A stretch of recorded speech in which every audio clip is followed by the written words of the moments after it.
All rise for the jury.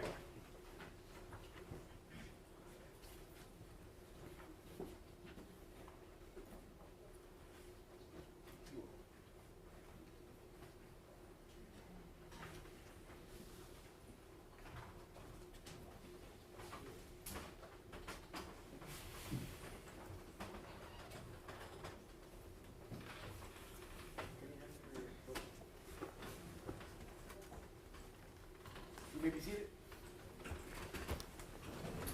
All right, welcome back, members of the jury.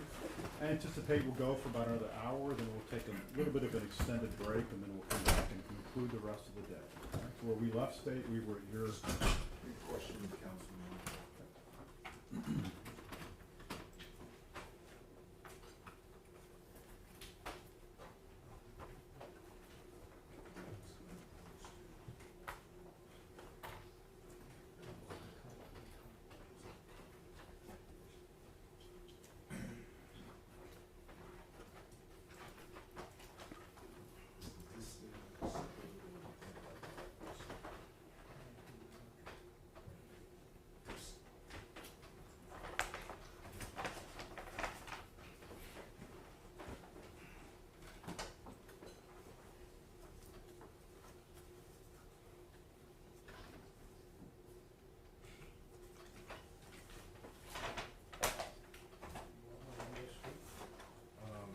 No, I think I've got this in the exhibit itself.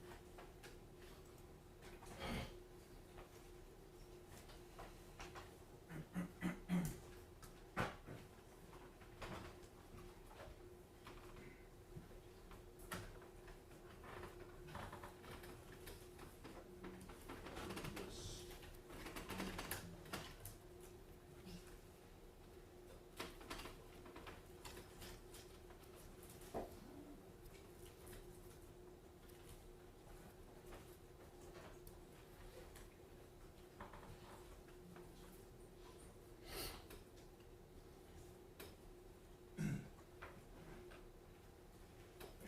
Good afternoon, Officer Chairman.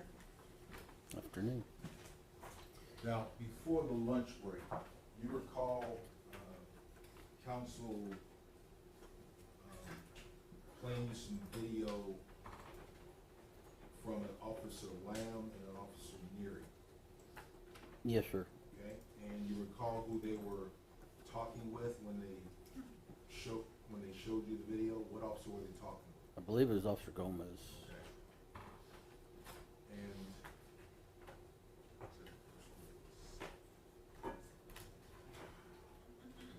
all right, we're gonna go to that same Officer Lamb's body cam. I'm gonna go back over that same portion of video.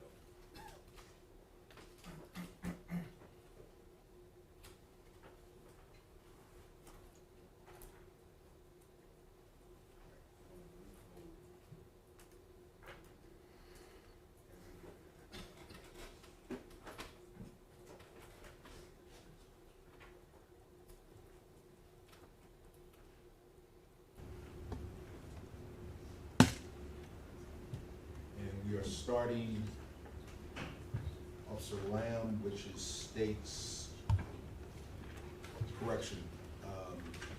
Officer Lamb, which is defenses 31. For the record, we are starting it at 01:58:38.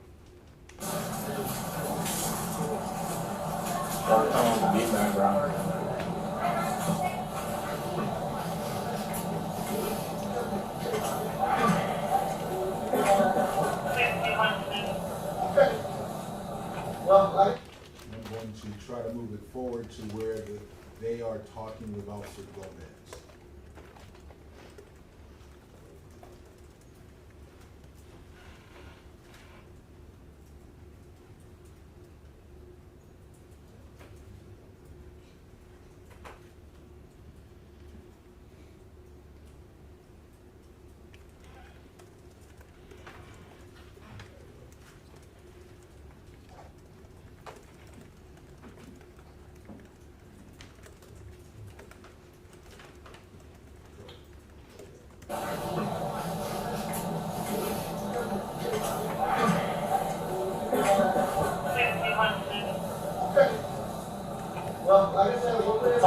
You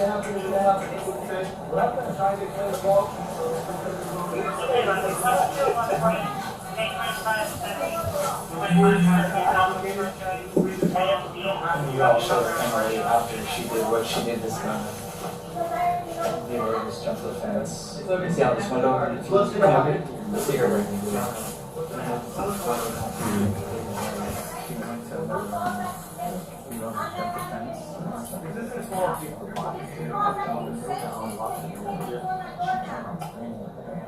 Oh. It's close. Alright, and so you recall that stands in the video that council showed you earlier? Yes, sir.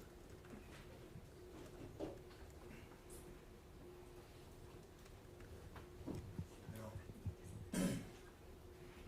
and he also asked and testified that representation that Officer Gomez makes, Officer Lamb and or Neary could rely on. As far as what he was telling them, Yes, sir. yes, they should. Okay.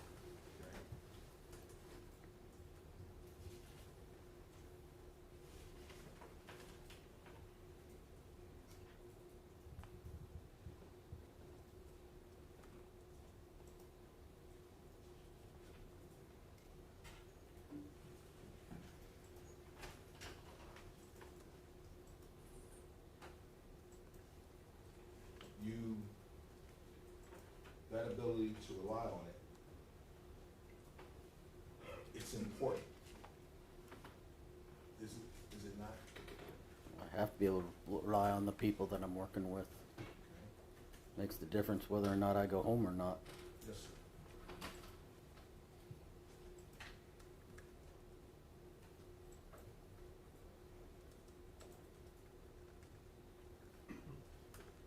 And you also recall in they showed you portions of Officer Alejandro's video. Recall that? Yes, sir. And who was the officer Officer Alejandro was looking at when they showed you segments of his body cam? He was talking to a couple of them. Can you be a little more specific? Okay. He was looking. How many female officers were out there that I don't know. I know there was at least one. Who was that? Maria Salinas. There may have been more. Showing you what has already been admitted into evidence as states 2, Officer Alejandro's body-worn camera.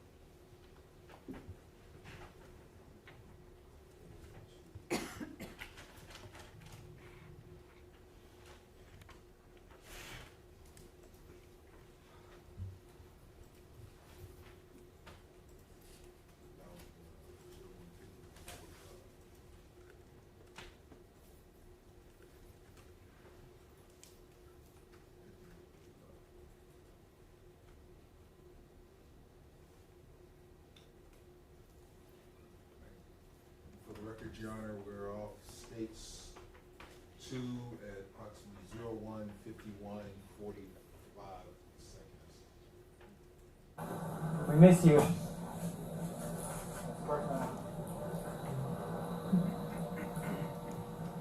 Is it apartment, right? 3102? I just wrote it down. So let's start it down.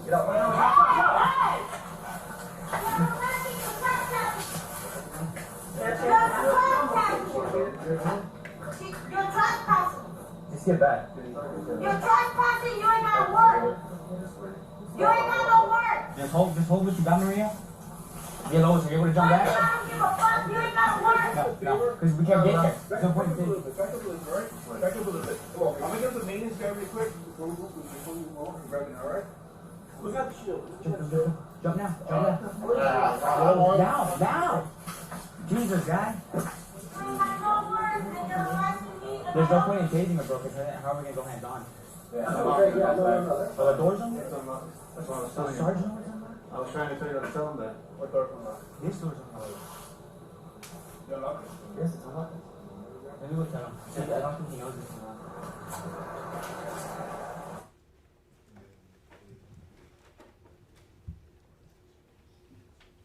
Yes, I apologize for the pause. Are you gonna continue to work? I'll go grab it. The ramp? Oh, shoe? This is this? Oh, yeah. That door is unlocked, sorry. Sure. This door right here is unlocked. FYI. Yeah, but that door's locked, this is open, we've got behind her. Huh? We have to pray on Well, that's what I'm saying, but, Yeah. and then if we see her drunk. Officers, why did officers come to this location in the first place? And for the record, I've advanced it to approximately 015627.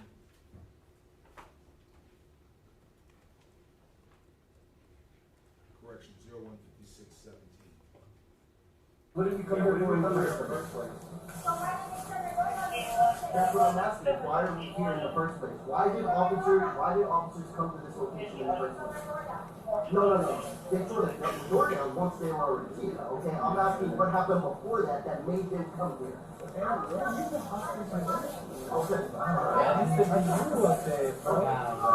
We've been told not to. But you guys are with him. Every time they tell us not to. Okay. So I didn't want us to. Okay. No, he doesn't want to take like a primary role like this. Because then if he does become a call out, I'm stuck here. And I can't help him anymore. I know, bro. Let me talk to you about this, okay? I know. No matter what's happening, okay? Whatever happened, okay? Now,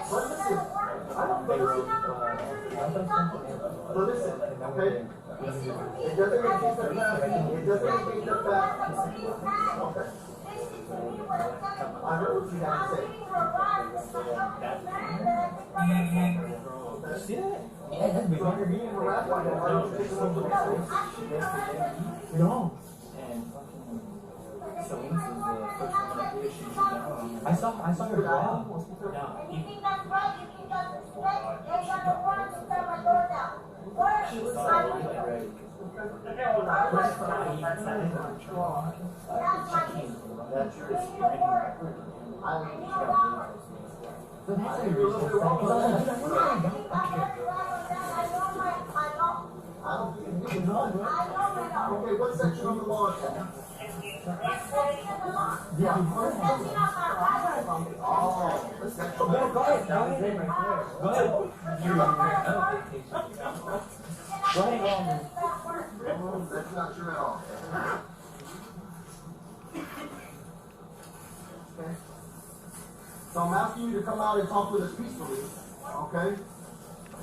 Okay. Well, I didn't tear your door down. I just got I here. even light in his face along the line and then turning my screen. That's the right thing. Okay, so Why police? would you like to come out and talk to us? No, Okay. So you're gonna make us go in. you're gonna force me. I don't need one. I've already explained that to you. And I'm explaining to you, you need a warrant. Okay. Well, we'll see what the judge has to say about it, okay? We'll figure it out after that point. Well, like I said, one way or another, what's gonna happen is gonna happen, okay? I'm trying to explain the law to you so that this doesn't escalate. You're gonna explain the law to me. You don't know the law. So before this has to get complicated, can you please just come out so we don't have to use force or anything like that? No, Why not? because I already know what's gonna happen. And so if it's gonna happen regardless, What's gonna happen? easier? Pausing it, 05145. My apologies to the court, trying to find a specific section.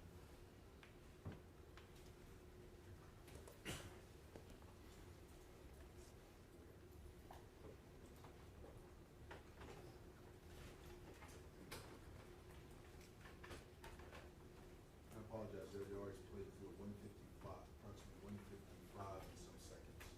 Now, where are you yourself while all this activity is happening at the window? Are you down at the second bedroom? I've been going back and forth. Okay. Do you recall what did you see Officer Villalobos jump over that banister? No, I did not.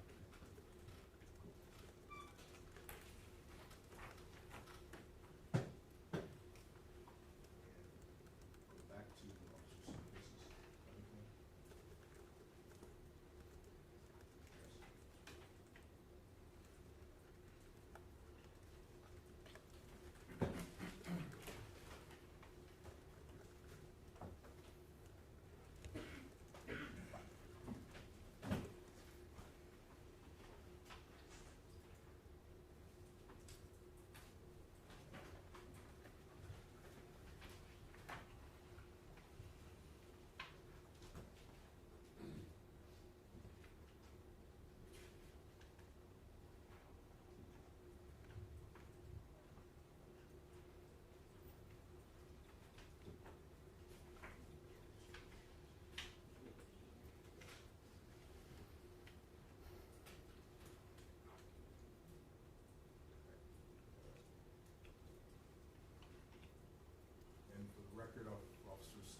They assaulted me.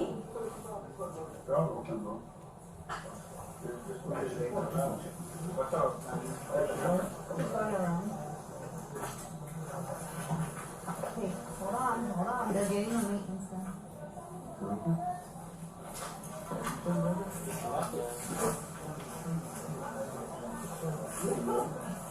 Can you unlock it? Return?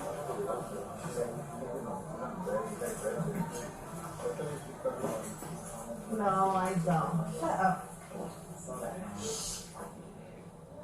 Talk, you can't.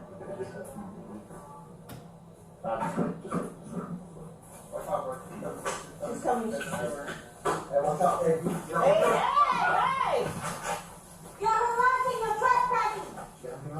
Yeah, she almost hit you, dude. You're trespassing. You're trespassing, you ain't gonna work. This You way. ain't gonna work. Find me, I don't give a fuck, you ain't gonna work. Down.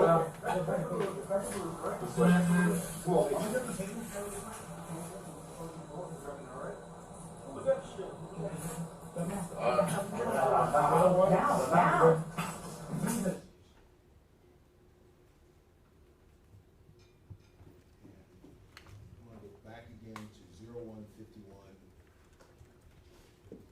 Okay?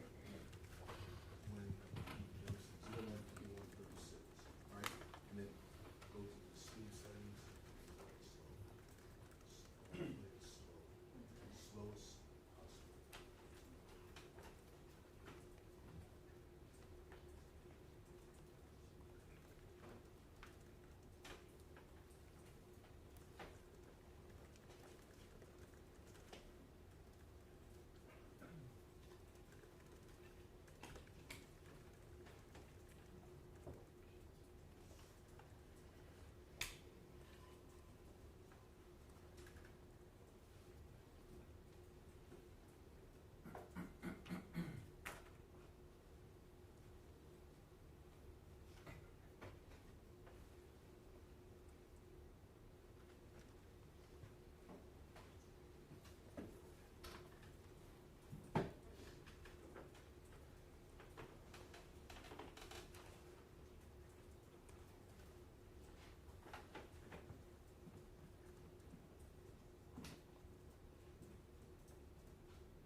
offense 28, which is Officer Chernak's body worn camera.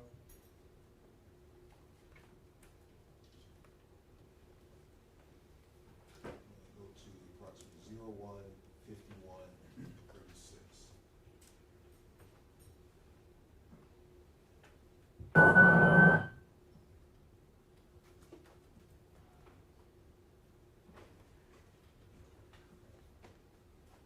Now, again, would you say again to the jury, where are you standing at in relation to the officers at the window? The officers that are up here off the left, or excuse me, at the right, are the officers that are up at the porch.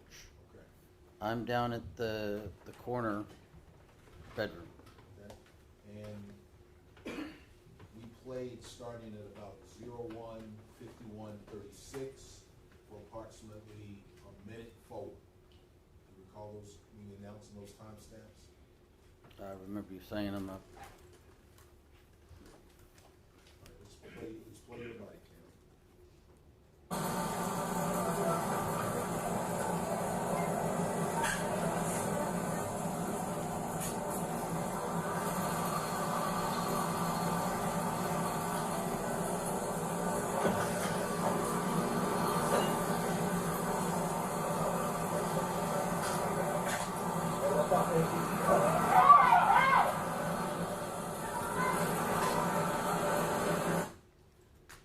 For the record, I paused at 01:52:01. Did you hear a collection of officers yell, "Hey"? I heard the yelling, but I didn't know what was going on. Understand. You think back to that time frame when, from Officer Salinas, you recall that yelling, "Hey," when Villalobos was inside the patio? Yes. Okay.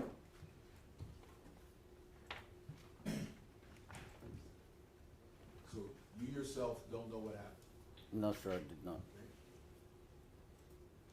And on cross-examination, Mr. Cifuentes, he played Officer Salinas representing on Officer Alejandro's body cam.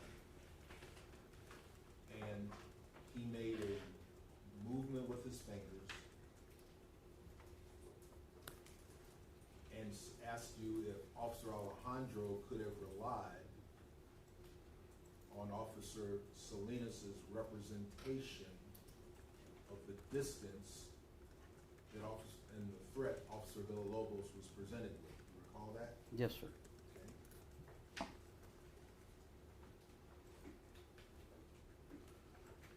You watched all of Officer Salinas's body cam.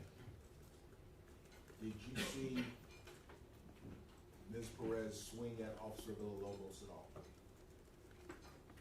In the video? Yes, sir.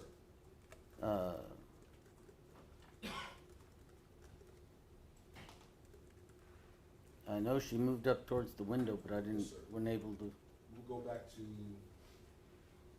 States 10, Officer Salinas's body cam, and play 01:51:36. But like I said, I understand, yes, sir. Yes, please.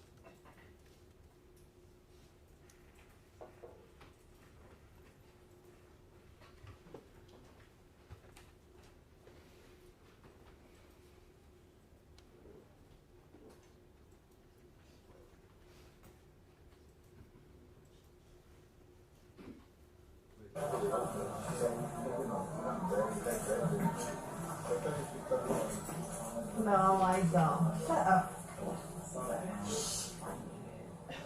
Oh, you can't.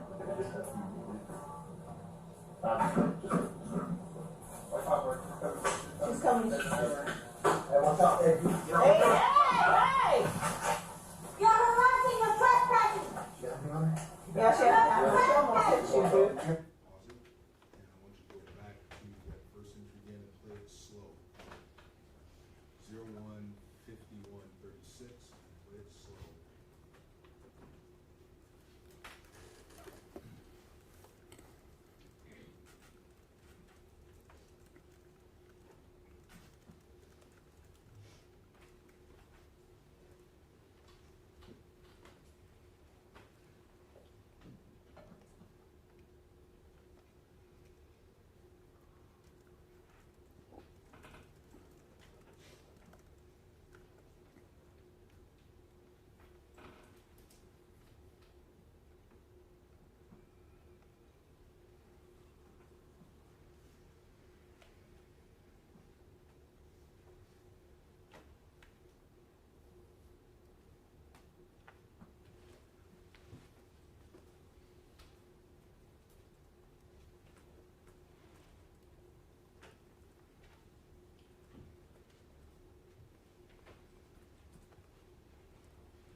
I'm pausing at 01:52:01. And I will ask you from what you just viewed of Officer Salinas' body cam, did you see Ms. Perez swing at Officer Villalobos? I did not. So, but under the question posed by Mr. Cifuentes, an officer can rely on what is reported by their fellow officer. Remember asking you that? Yes. And I agree. You have to be able to rely on the information conveyed by your fellow officers. My question is, should that information be accurate? Accurate information is always the best, Yes, sir. but it, Thank you, sir. Because if it is inaccurate or misleading, could mistakes happen? yeah, mistakes can. But they can also happen with accurate information too. Yes, sir. Yes, sir. What was it that caused you and your fellow officers to respond to apartment 3102 that night? What was it that caused you to respond? We were dispatched with the E-tone, Okay? the Was officer in e-tone trouble, To come to who's, for what officer? Officer Jonathan Salinas. And what did you understand caused the E-tone initiated by Officer Jonathan Salinas? He said he'd been assaulted. Okay. Do you know any of the facts on the assault, the circumstances that caused the assault by Officer Salinas? No. On Officer Jonathan Salinas? No, I did not. Do you know if it happened outside the apartment and then Ms. Perez ran into the apartment? I don't have any knowledge of the actual events until I got there. Okay. Do you know if the assault occurred in the utility closet where the fire alarm had been damaged and then she retreated to her apartment? I did not. Were you relying on the representation of Officer Jonathan Salinas in your response? Yes.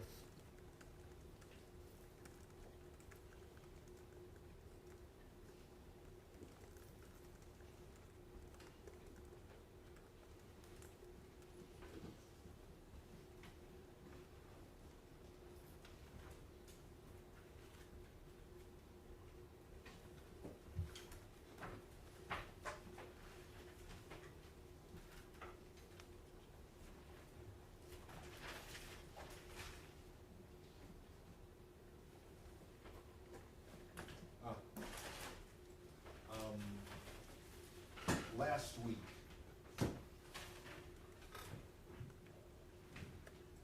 also on Mr. Correction, I think it may have been Mr. Goss's cross-exam. Do you recall Mr. Goss questioning you about an old man, a guest in the apartment? Yes. Okay?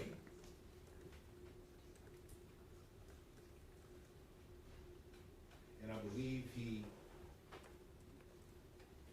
asked the question, he asked you if you knew he was there, would that be an would that create exigent circumstances? If knowing that he was in there, Yes, sir. that would have changed how we responded. Well, and I recall, and you tell me if this is what you recall saying, I wrote down, you said, if there is no threat to anyone else, then she is a barricaded subject. Do you recall saying that? Yes, sir. Okay? Did you, and again, you didn't know that there was a guest there. Did you hear anyone say that there was a threat to anybody else besides Officer Salinas? No, nobody, like I said, I didn't know if there was anyone else in the apartment. Okay. But you did say if there's no threat to anyone else, then Melissa Perez is a barricaded subject. Yes, sir. At least by policy, that's how we're to handle it. Okay. And if she's a barricaded subject, what else does policy direct your officers in your department to do? At that point, we have to notify a supervisor, and they'll make the determination what we do next. Okay?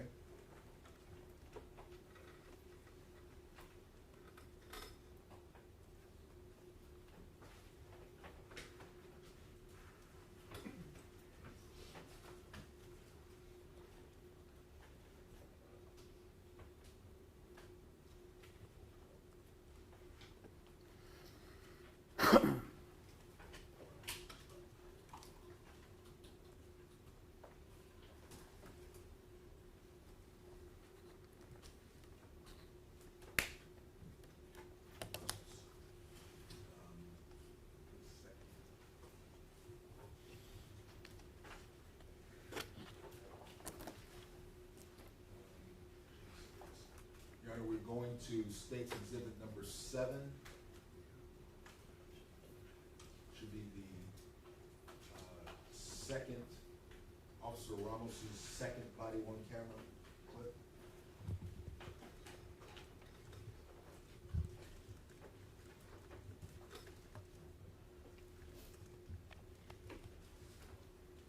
That's the first.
My apologies to the court for not having my notes in their order.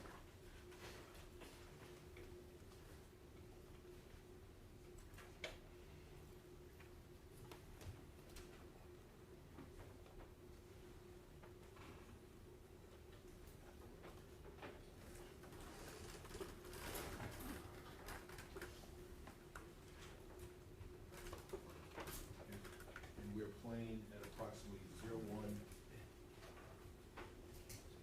01:50:34. You think everything's more difficult, or you No, I didn't make it difficult. Do you have a warrant, Sergeant Flores? Do you have a warrant? But I'm asking you, are you gonna come out for us? Do you have a warrant? I'm not here to negotiate. No, If you do don't- you have a warrant? No, we don't. And we don't have a Okay, warrant. so you can't come in. You assaulted one of my officers, because No, you're I right to be in didn't. there. They assaulted me. So, I'm gonna ask you one last time. Are you gonna feel complicated? They assaulted Okay, me. that's why I'm. Hey, Selena, what are you doing? What are you doing? That's what I'm saying, but we.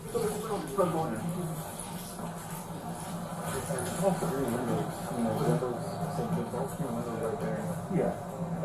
One person that's in there is a old man Well, there's someone else in there? Yeah, this old man. Okay, what about the screen? They're all, well, they're screening the window. And we're pausing at 01:51:30. Okay, so this is Officer Ramos's body cam.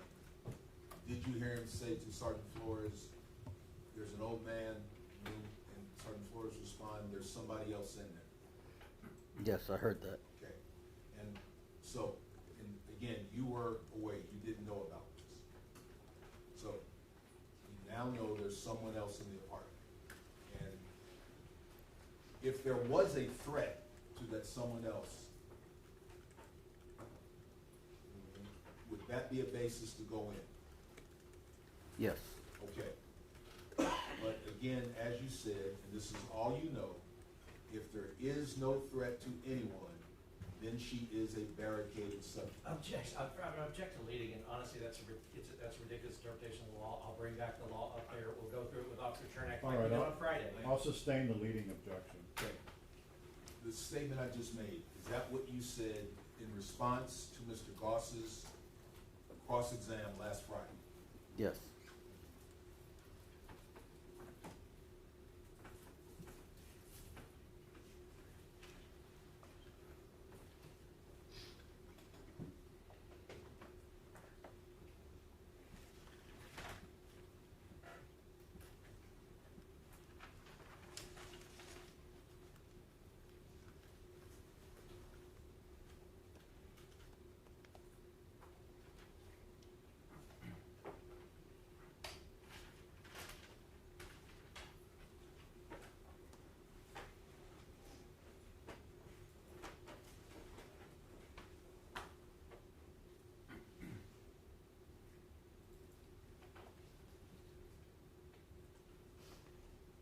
In your collective experience with all your departments, do patrol officers routinely force entry into a residence? Object to, what other departments may do, that's not relevant. You can rephrase. In the 20 years you've served in the San Antonio Police Department, 20 plus years, excuse me, do patrol officers routinely force entry into residences? And I would object because policies historically have changed from year to year, and it's not law. I'm asking off of his All personal right, you could, experience. the defense will have an opportunity to cross, I'll overrule. Okay. I'm sorry. In the 20 plus years you've served in the San Antonio Police Department, do patrol officers routinely force entry into residences? Not routinely, I mean, it's not like something that we would be doing every day if the need arises.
On cross-examination by Mr. Nesbitt,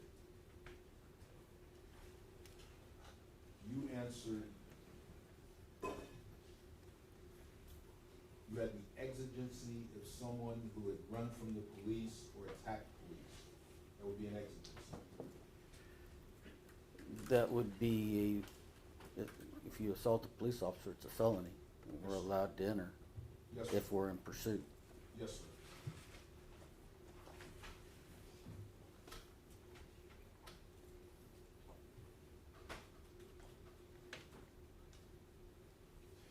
And then later on with Mr. Newman, you testified it was the attending officers was getting the apartment to take Ms. Perez into custody. Do you recall saying you wanted to prevent needless escalation? We always want to get it, with the least amount of resistance. I understand that. It's never the intent. But is it possible that that entry can cause escalation? Again, there's variables that,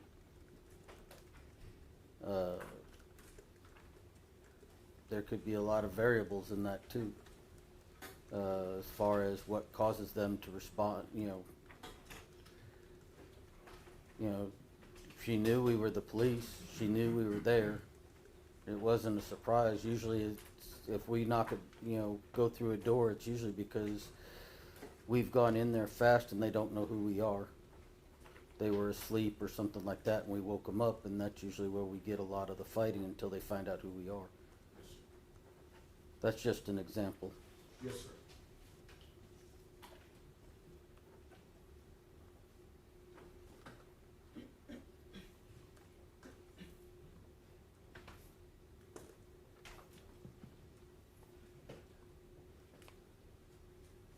No further questions, Your Honor. I'll pass the witness. Thank you, Judge. May I proceed? Yes. Officer Chernak, hi again. Good to see you this week. Excuse me, Mr. Ross. Yeah, you want microphone? Thank you. Yes. All right. So, I want to clear up a few things. I guess I want to start with not routinely, right?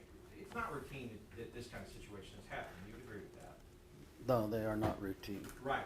It's also not routine, in your experience, that somebody tries to kill you with a hammer.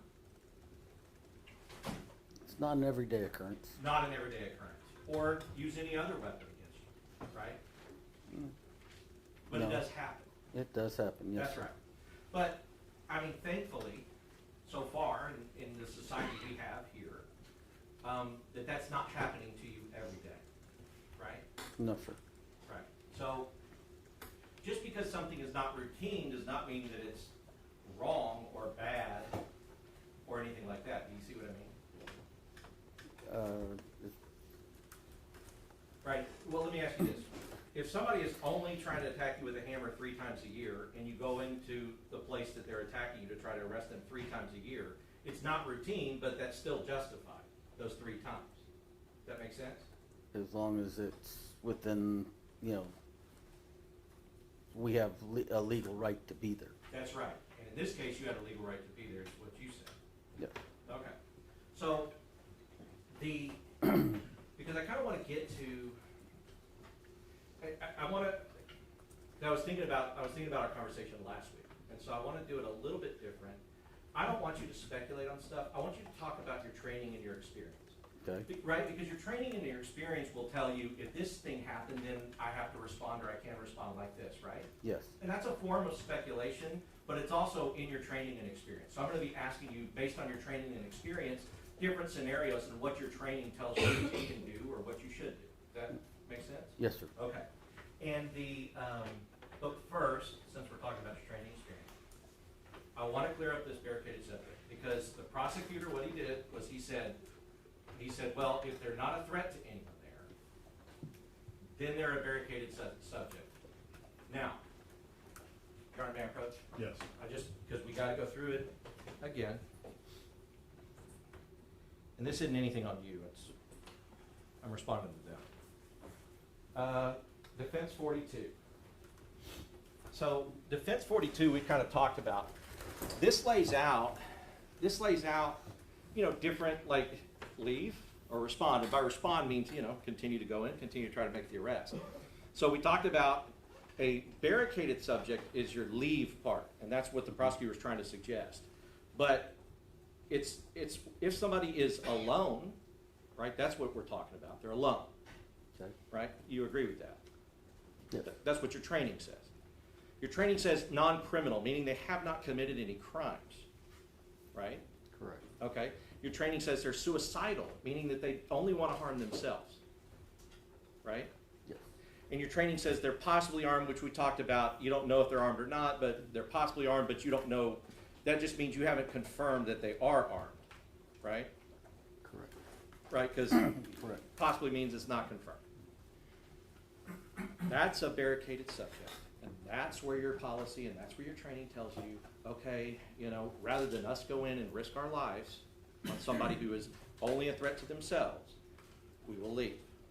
However, if they're not suicidal, and we talked about it, she was not suicidal, she was, You want me to say homicidal? well, do you agree with it? She was angry, yes. Yes, and made a homicidal attack on officers that you saw Okay, on camera, right? yes. And that's the other thing too. I know there were things that you didn't see that night, but now you have seen. And so when I ask you, I'm not necessarily asking you from your perspective of Officer Chernak on that night. It's Officer Chernak on the witness stand. So let's talk about, do you see what I mean? Like the things you've seen, you can incorporate now into your answers. So, she was homicidal. Did she commit crimes that you saw? Yes, she had assaulted an officer. With one with a hammer and a candle, right? Is that correct? Yes, Okay. She was not alone. after, after a long debate, that I just found out. Sure. And that's kind of, that goes to my point, which is, you know, because this whole thing here is not about what your actions on that night. It's about theirs. So it's about what they understood and what they know. And you know now that Sergeant Flores knew that she was not alone, right? Yes, Because you heard people telling him on the body cam that she was not alone. yes, And you know for a fact she was armed. yes, Okay. So you would agree, no matter what they say over here, you would agree that that is a situation you cannot leave. no. No, you don't agree, or no? No, we could not walk away. You could not walk away.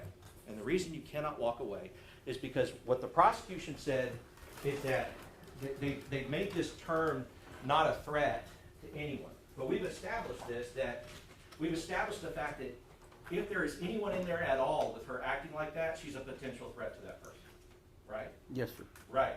That's the whole alone, not alone.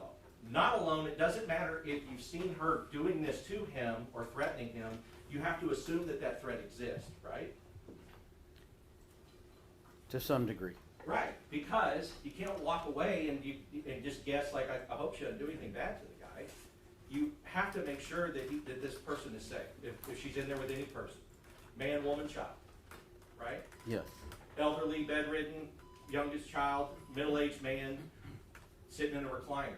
You can't leave her there with the hammer acting the way she's acting if she's exhibiting all those things, including the criminal behavior, right? yes, sir. So, your training and experience tells you have to go in, right?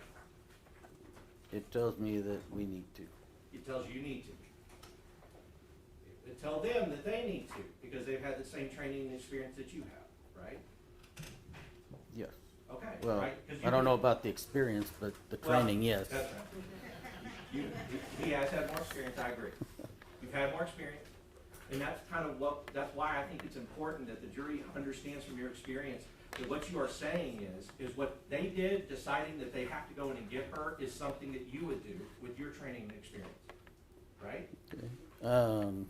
I'm not saying the exact way they did it, but you would, whatever way y'all decided, somebody had to go in and get her and make an arrest on this subject, right? Yes. Okay. So,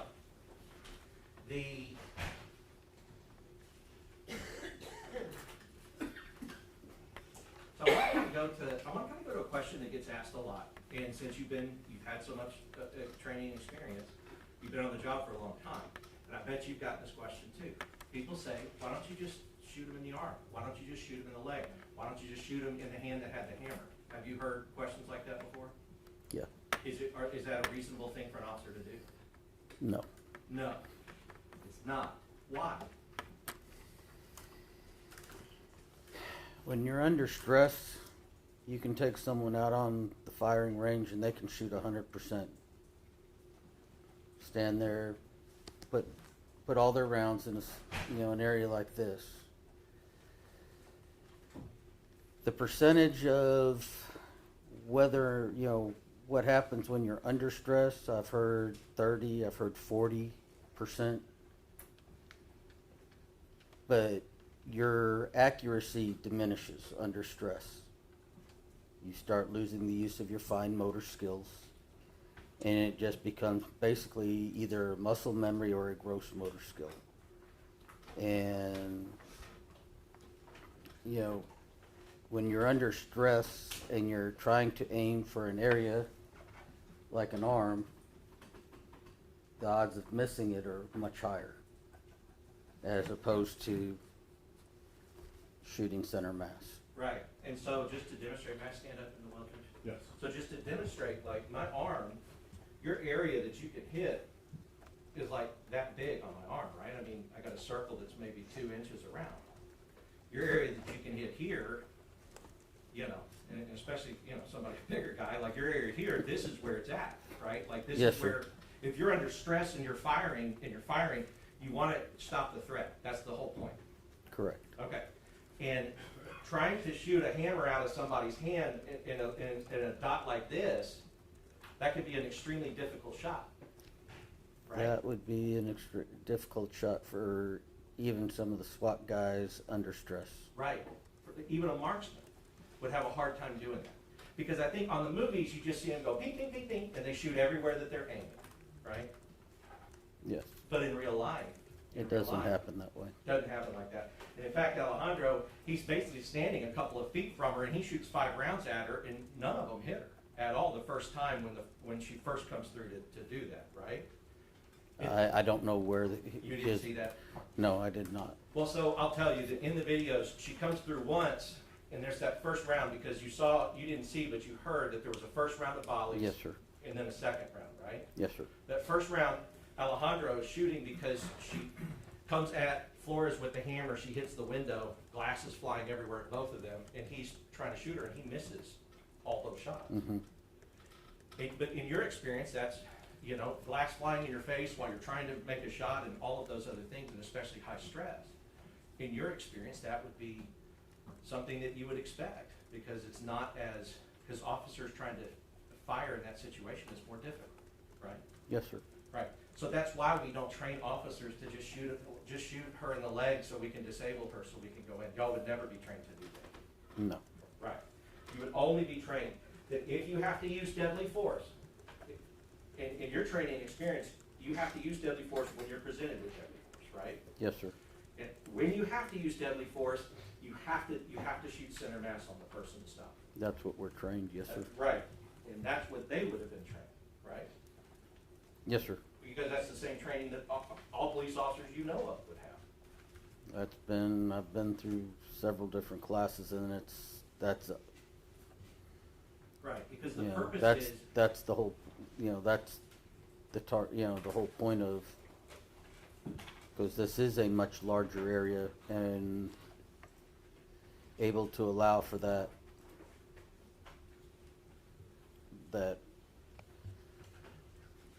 I don't want to call it,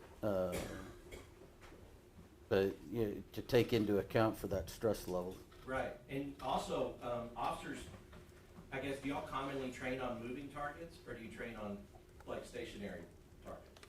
Everything we've done that I can remember for the last several years has been pretty much a stationary target. Right, somebody that's standing right like this, well, a silhouette. Paper target. Paper target, standing like this, or maybe like a bad guy with a mask on or something, but whatever it is, it's just a stationary target. Yes. In this situation, you would agree that she made herself a moving target all over the place, right? Yeah, she was From what you moving see. around in the apartment, yes. That's right. And so, and everything that you've seen is that every time she's come forward with a hammer towards the officer, she's been moving at least in that direction, right? Yes. So you know, I kind of want to, you know, there was some conversation on the video about the maintenance guy, and it was, you know, about the key. One of the interesting things you would agree, maybe you wouldn't agree it's interesting, but one of the things I saw on your body cam was after all of this happened, you had to go help them, like, I used some kind of tool to help them pry. It's a Leatherman. A Leatherman. So you had a Leatherman on you, and you were helping them pry that door, right? Yes. Okay. So you would agree that even if somebody had a key in that front door on the other side and tried to open the door, it wasn't going to open? I don't think that door was going to open, because you saw us flipping the knobs and it wasn't opening. Right, because it was an unlocked door at the time that you were prying on it, and it was still stuck shut. Yeah.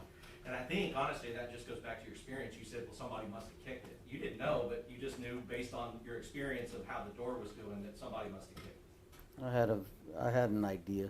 Yep, and you were right. You got Ramos came and kicked it. A couple of times they couldn't get it going. I'm gonna have to interrupt. We're Oh, were we at that time? Yeah. Thank you. Members of the jury, I got a matter I gotta take up. I'm gonna give y'all 30 minutes. There'll be an extended break. All rise for the jury.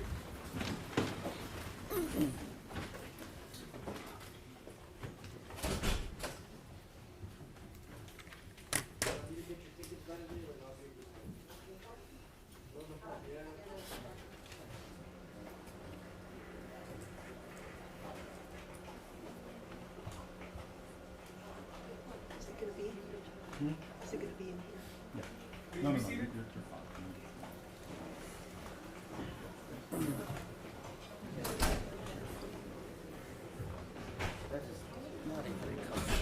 I bet not. Maybe they do that on purpose. Keep you sitting up straight. Uh-huh.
It was unprecedented.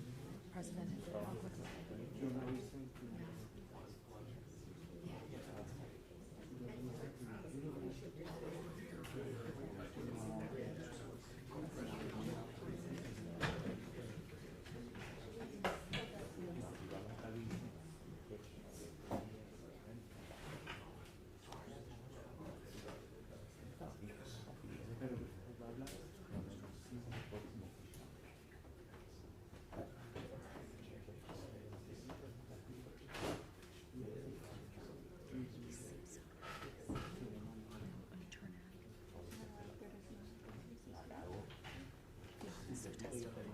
so sweet.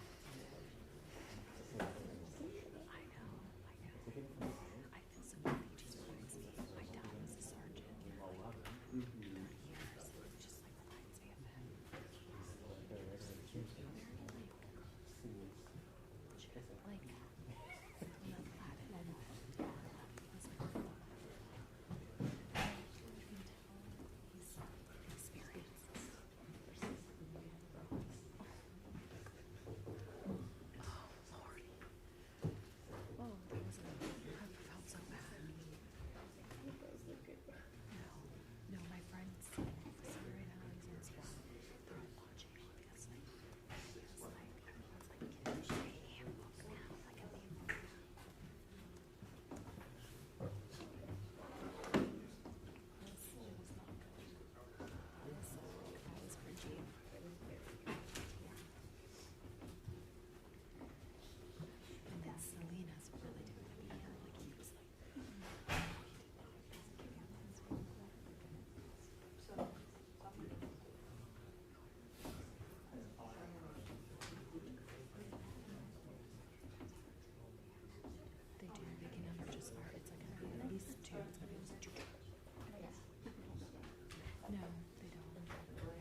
Hello?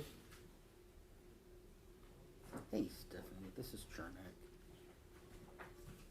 Hey, I'm still in court, and I got off at 2, so my time started at 2.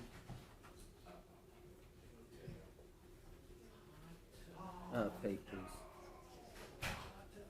Yes. Thank you very much.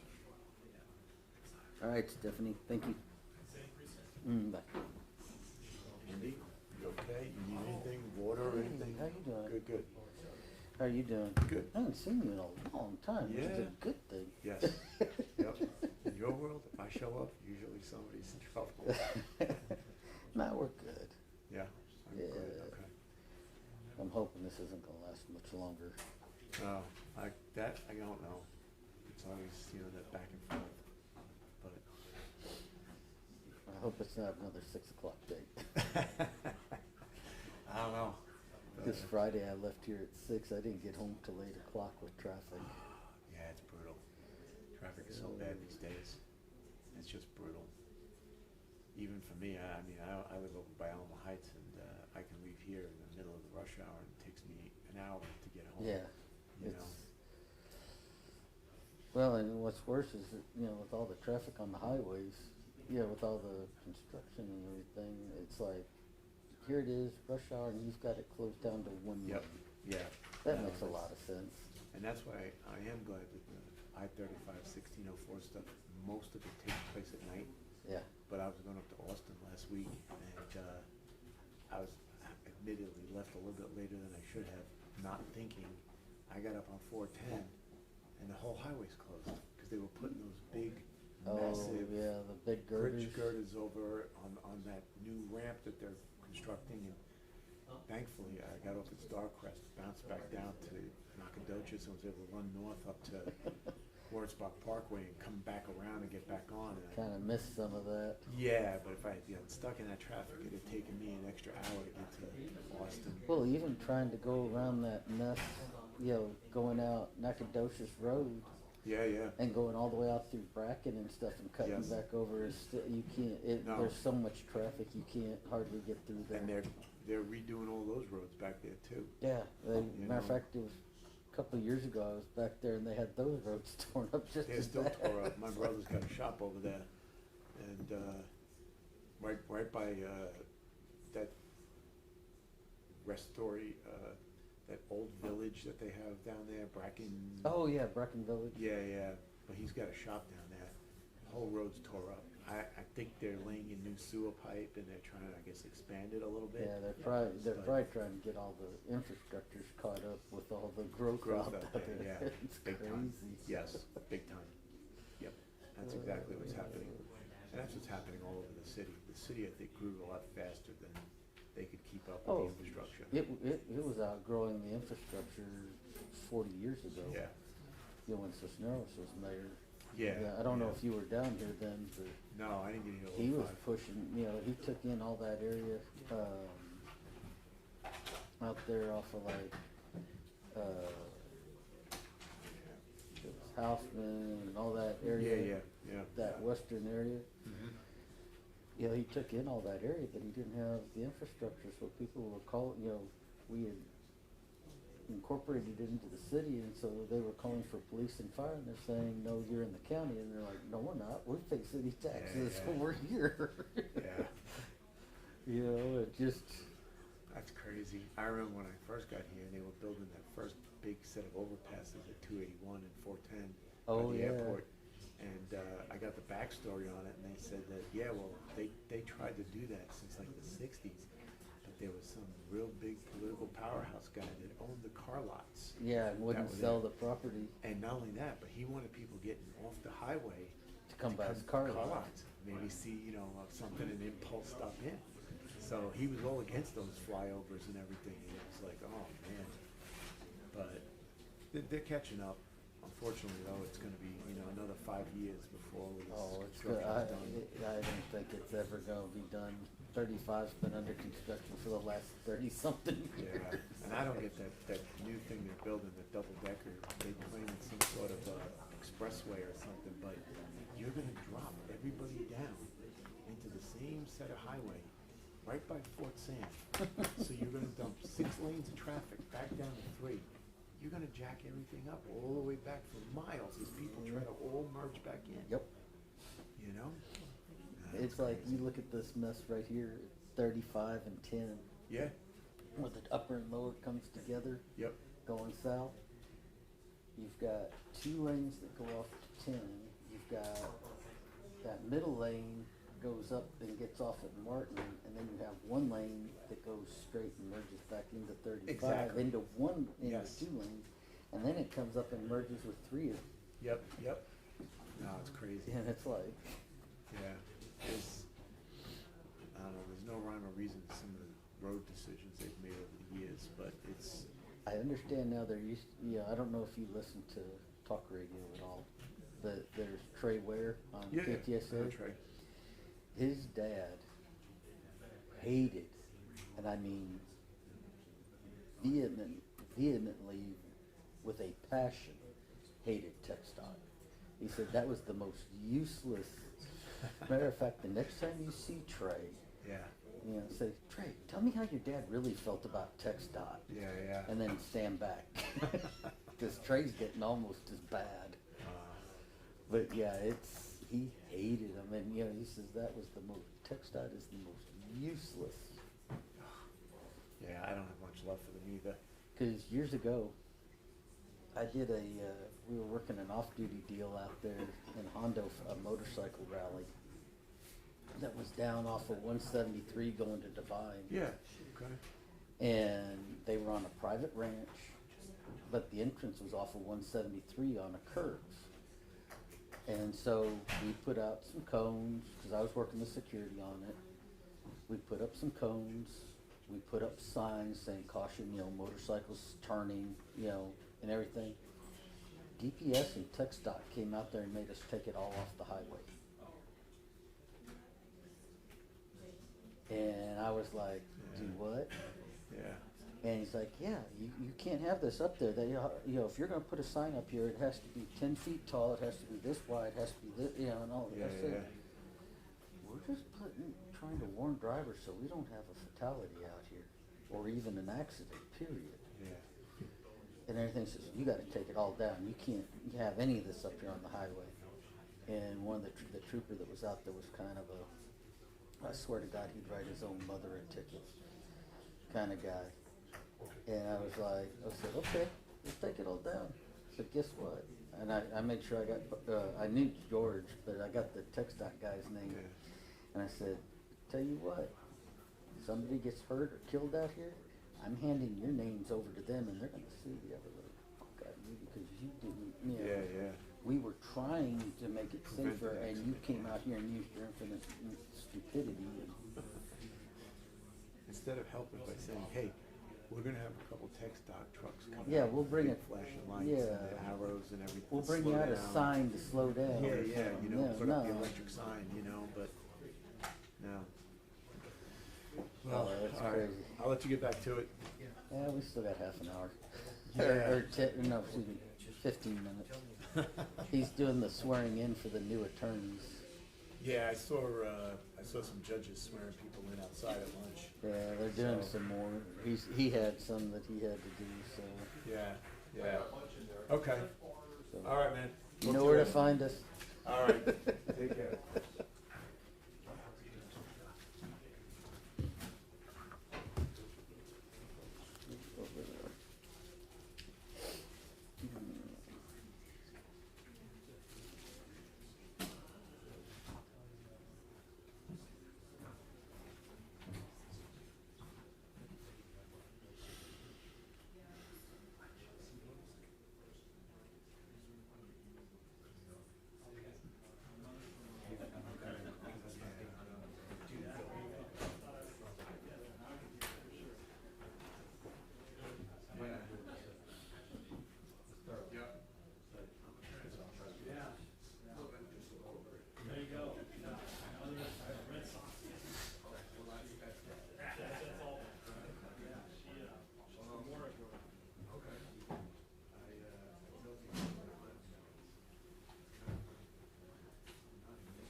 what's happening, Jeff? Long time.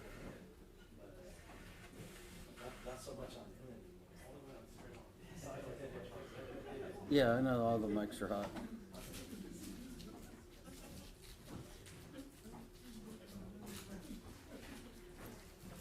To the DA or to the to Bob Leonard?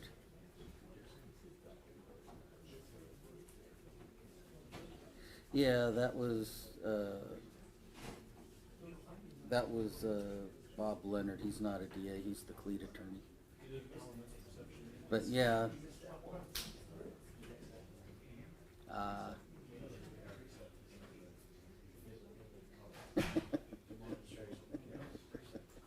I hear you, brother. Thanks. Like.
Because he said, what, 3:30? He said 30 minutes. Yeah. So I guess we got another 5 minutes or so. We broke at 2:53.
Oh, no, thank you.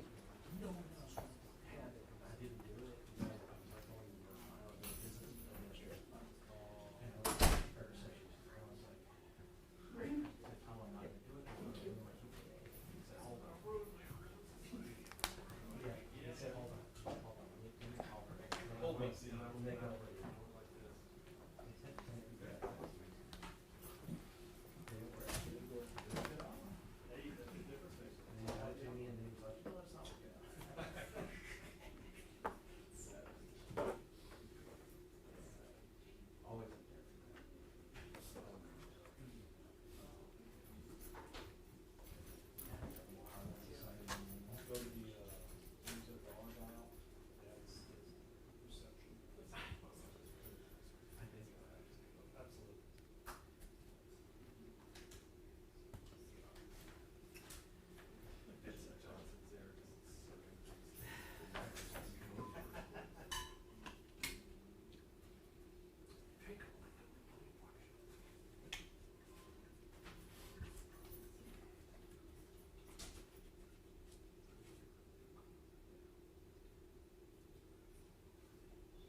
swear in, Judge? It was a big group. Not assign each one and all that. You talking about over 20? Wow. Yeah, and they, there's supposed to be 2 of us, so they waited for, another one. Families and everything else? Yes, a lot of family. That's neat. It was beautiful, a beautiful experience. Very happy for those people. I don't remember my story, man. I don't remember. A long time ago. Well, back when we did it, I went to a notary public. Right. I went to a notary public, and then you take that little piece and you attach it to the back of your, Yeah. your license. Yeah.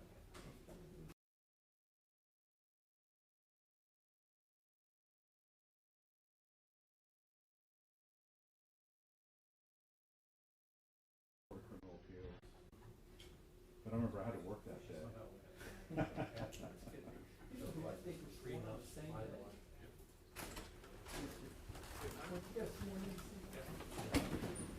All right for the jury?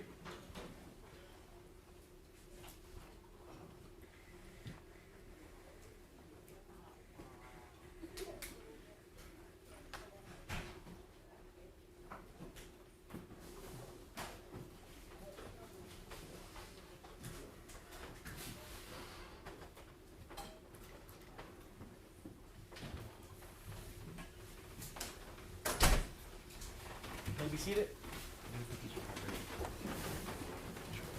All right, welcome back, members of the jury. When we last left off, I think we were at the... Yes, thank you, Judge. Yeah, Officer Trinick,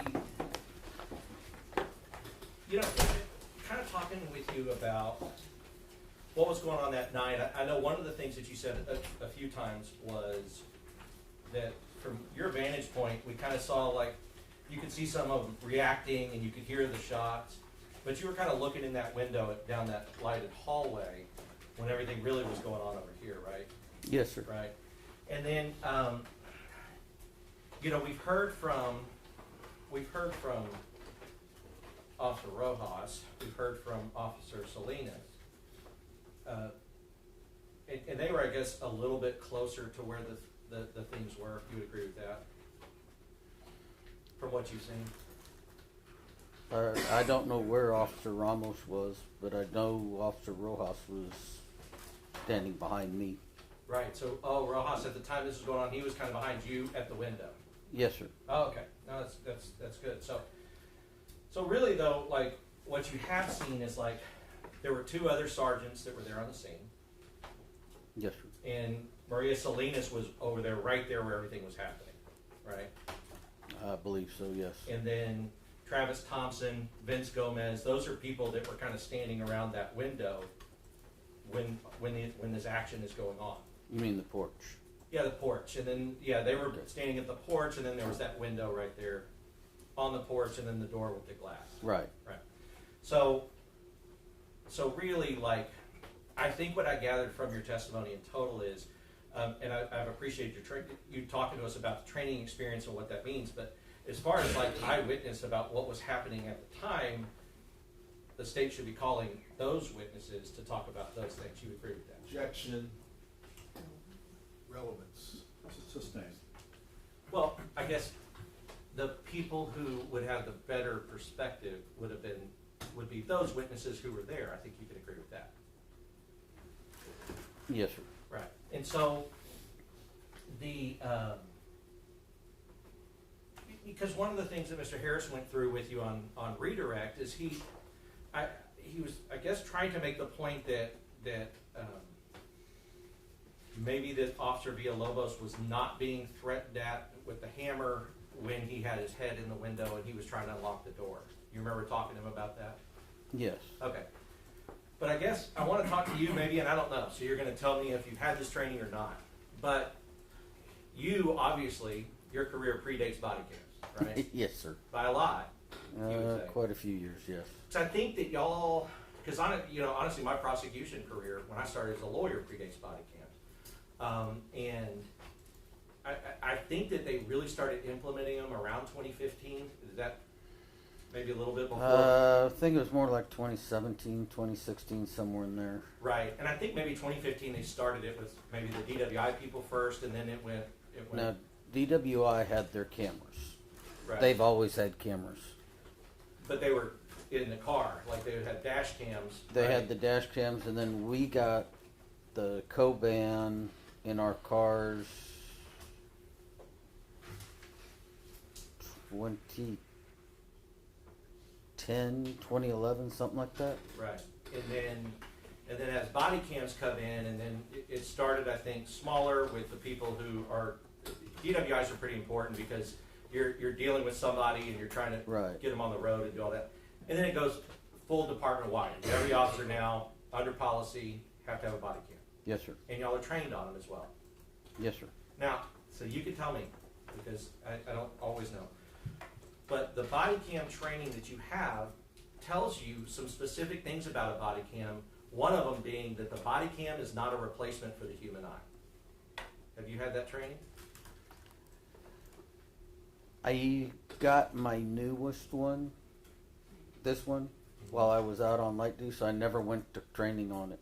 Okay. So, but you know, it's been several years since I've had that training, so I don't remember exactly what they. I guess, have you ever seen in your experience, because as an officer, if you make an arrest or whatever else, you go back and review your body cam when writing your report, don't you? Sometimes. Sometimes. And have you ever seen in that experience that your eye was seeing something that the body camera cannot, because of the lighting, because of various other factors? There's also, I'm looking in a direction different from the camera. Right, and that's what I was going to tell you. Judge, may I use the well? Yes. So, assuming this is a body cam, you're kind of wearing yours down here, kind of mid-torso, Mm-hmm. right? And so, that body cam is always pointed in the direction of your torso, right? Correct. But your head can be pointed in a different direction from your torso. Yes. Right, and that's what you're talking about. Yes, sir. So the body cam is also, it's fixed down here, but your eyes are fixed up here, right? Yes, sir. So the body cam is going to have a different angle. So somebody, if you have a body cam that's, that's at, I think it's 30-something degree angle or whatever, they can see there, your eyes up here can see different angles than what the body cam could here, right? Yeah. Well, sure, because it's just at a different vantage Yeah. point. So your eyes are taller, and it can see. A body cam may not be able to see over a railing because the railing is at the level of the body cam, but your eyes can see over the railing, right? Yes, sir. And so your eyes are going to be seeing something sometimes that the body cam couldn't. You would agree with that? Yes. Right. And so, also, like I noticed several times when the body cam stopped, they would stop the body cam at a certain time and say, hey, Officer Chernak, do you know who this was and who this was? And you kind of had a hard time seeing who it was, right? Yes, sir. But when you were there that night, you easily recognized the officers that you knew while you were standing there talking to. Yes, sir. Right? I mean, if you'd never seen them before, you may not recognize them, but the ones you knew, as your eyes are there that evening, your eyes are able to recognize people that when you're looking at a body cam, you might not be able to. Right? Yes, sir. And that's because cameras respond to light in a different way than an eye would. And what I mean by that is your eyes can get used to the dark, right? Yeah. And so you're in the dark, you can see the people, your camera may not see the people that you can see, right? Yeah. And I think we saw that when it was, you were trying to identify who it was, and that wasn't your fault. It's hard to identify because the camera doesn't always show it in perfect, vision. You'd agree? Yes. Okay, so in that same way, what we can see of all of these hammer incidents that you've been shown, it is not in perfect, it doesn't have perfect clarity. It's not crystal clear vision. It's blurry. You would agree with that? Yeah. Right. And unless you had eyes that needed like glasses and you didn't have the glasses, I mean, it would, like right now, you're very blurry to me. When I put these on, I can see, right? You can assume that the officers who were there were not seeing that blurry image that you're seeing on the camera. They were actually seeing it with their true vision, right? Yes, sir. Okay. And the reason I ask that is because when talking about whether the hammer swung the hammer or anything else, you did hear on that body cam where there was a question, did she have anything on her? And they said, yeah, she had the hammer. She almost hit you, dude. Did you hear that quote? Yes. And I guess that was Maria Salinas talking to Villalobos. I'm not sure who. Right, but you would assume, since he was the only one with his head in the window and he was the only one that backed out of it, that she almost hit you, dude, would have been Villalobos. Okay. Right? So, all of the officers who were talking about it, who all reacted to it, who all backed up, and all of those things, you would not assume, knowing, police officers, you would not assume that they had all gotten together in that instant to lie about seeing a hammer, right? I would hope not. Right. Well, it doesn't really make sense because they didn't even get to talk about it. They just all reacted to it and then immediately started saying, oh my gosh, she almost hit you with that. She had a hammer and you almost got hit, right? Yes. And it was kind of immediately after it was almost immediately after the incident, like it would happen. So, ultimately, if you have officers that you know and that you trust, and the body cam is blurry and can't necessarily show everything that they were seeing, you would still trust that they saw what they said they saw, right? Yes. Okay.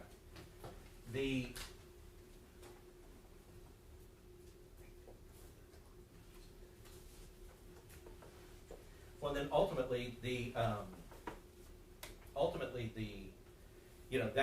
that whole series of events, that wasn't the event, as you know, that wasn't the event that caused anybody to fire, right?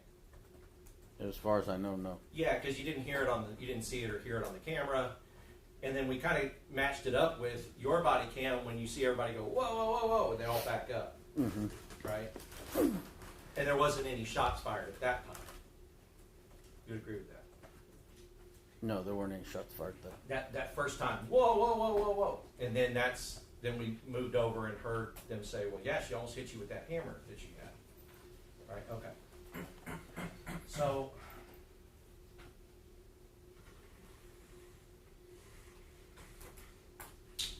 did you see her in that video using the television kind of as cover? Like she would get behind the television where you couldn't see her hands? Yes. Right. And when we talk about taser work, you know that an officer with a taser is going to have a hard time. You only basically have a head, right, at that point. Yes. Yeah. And so in other ways, have you seen suspects use potential obstacles as cover? Yes. Right? Like, so, may I demonstrate this? Yes. So, this wouldn't be great cover for a guy my size. Like something like this, right? Mm-hmm. So, if I am behind this, or if I am trying to conceal, what that's doing is cutting off center mass. Now you just have arms and, maybe a side of the head, right? Now, in your situation, this is I'm not getting any answers. So I don't know. Oh, he said yes. Oh, sorry. I'll speak up. Do you need me to get another microphone over here? No. Okay, thank you. I'll speak up. So, yes, if you could please, Officer Chernak. So, it is important because I want you to talk about your training and experience. Because your training and experience says you don't shoot through a wall that you don't know what's on the other side of it. You would agree with that? Yes. Right. But if I am a suspect and you see me here armed, and you see me disappear behind this thing for a second, and you know that this is where I'm going to be, and you know I'm on the other side of it, and this is where you feel you can take your shot, you would shoot through this to get me, wouldn't you? You see me here armed, you see me running and trying to take cover, and you know what's on the other side of this, which is me, armed, trying to attack you. Honest, to be really honest with you, Yeah. I would have to, again, the variables would come into play. What's behind you? Sure. Is there something behind you that if I miss, because, as you know, I'm responsible for that bullet wherever it goes. That's right. So if it misses you and it hits that house behind you, or it hits a car or something like that. Sure. But you've seen what's behind me, and there's nothing behind me. There's nothing behind me except, maybe a far back wall, but that wouldn't stop you.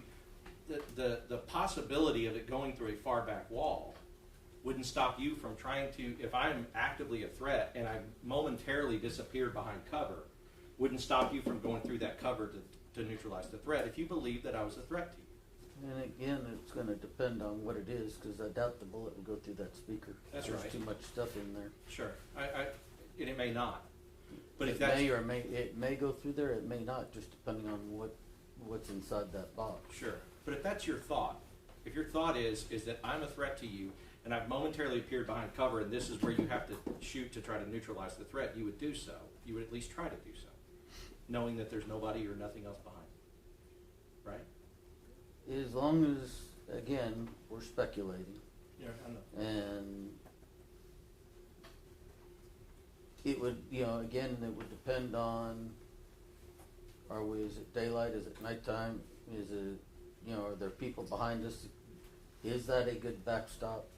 Right. Or is it just a piece of, is it just a tarp? Well, let's change it for a second, because what you're doing here doesn't really, let's just think about it for a second. If I'm here a threat to you, same backstop behind me, right? You would shoot me. Because I have a bigger target. Sure, but you would do that.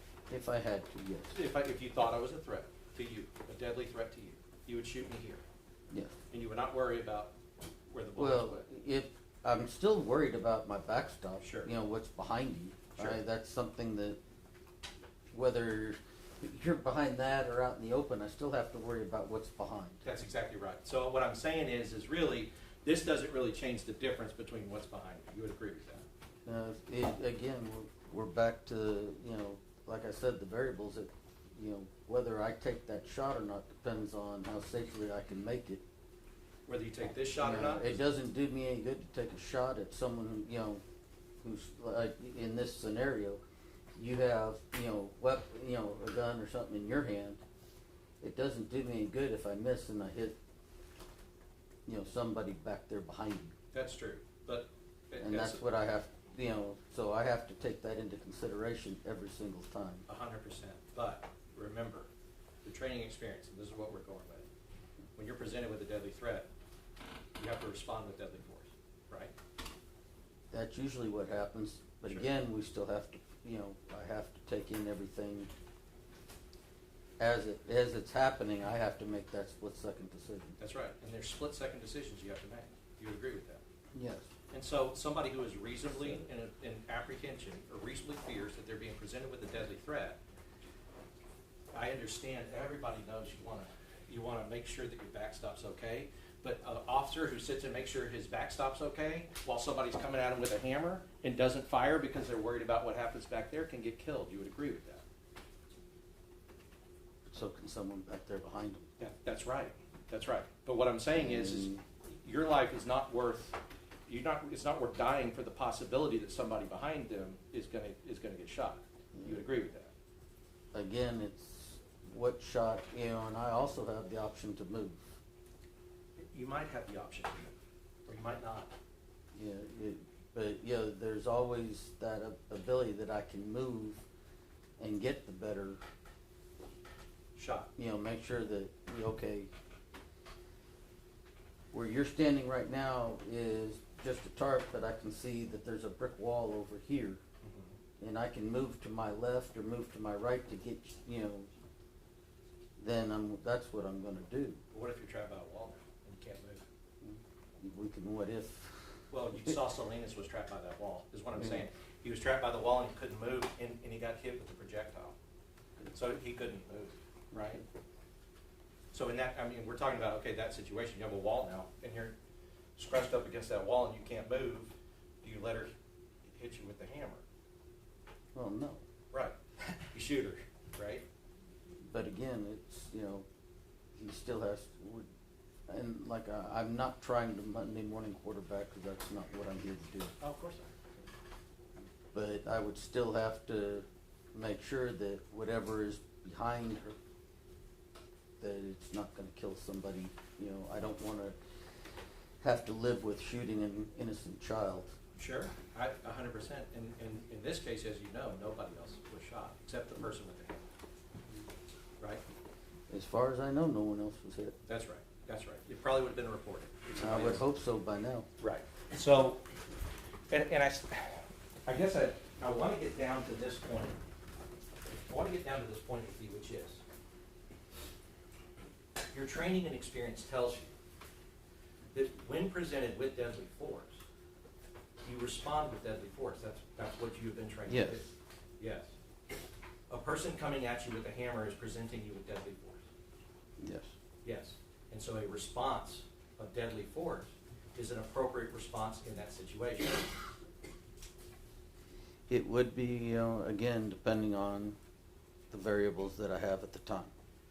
Right. Which is she's already tried to kill 2 officers with that hammer and now trying to kill you with it. You see what I mean? And she's coming at you with the hammer is the variables that you have in the situation. No one else is behind you guys, because you've seen in there and you know that nobody else is there in that room, right? And like I said before, you know, even with my training and my experience, trying to what if this, like you're asking me to do, okay, is difficult because there's those variables that can change in an instant. You know, I may never be in that same situation that they were in. I agree. They may never be in a situation that I've been in. You know, even though a lot of these things happen, we could be in the exact same place. Yeah, no, I agree with you. So it really is, I know it's kind of, we're going back and forth to this situation versus training and experience. But in your training and experience, and that's what I'm focused on, deadly threat met with deadly force. Yes? That is, that, That's your. I'll sustain. Okay. The,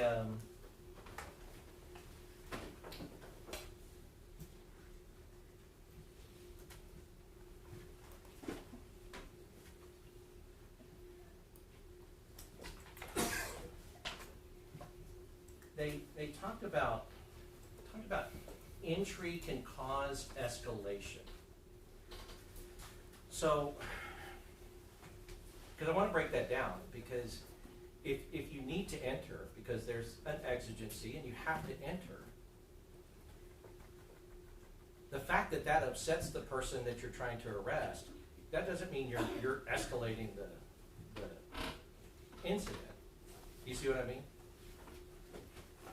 well, again, like I said, with every entry, there's also different variables. And no entry is ever going to be like the one you did before or the one you're going to do after that. Because the time, places, people, it all changes. Okay, let me ask it a different way.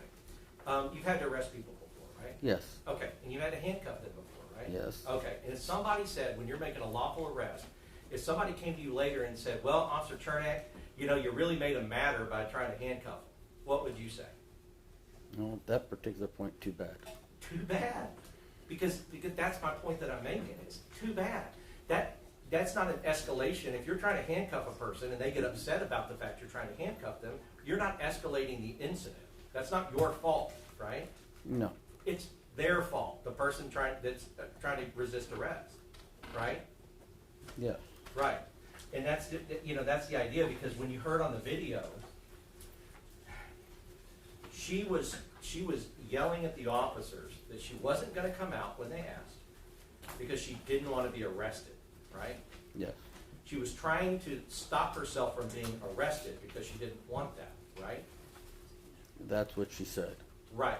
And so to put it kind of in your terms, that's too bad that you don't want to be arrested. You have done these things and committed these crimes, and you are going to get arrested. That's basically what you would say. I believe Officer Thompson was the one talking to her, or it may have been Sergeant Flores, one of them that was up there on the rail, told her this is going to happen. Right.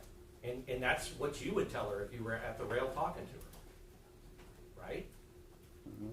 I've actually told people we can do it one way or the other. Right.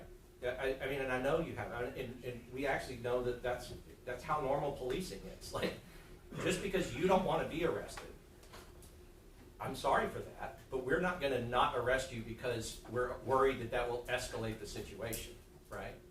Not normally. Right, because then all you'd be doing is giving keys to the kingdom to the person who didn't want to be arrested, right? In a matter of sense, yes. Right. Please don't be upset about us arresting you. Oh, you're going to get upset. Okay, we'll just walk away.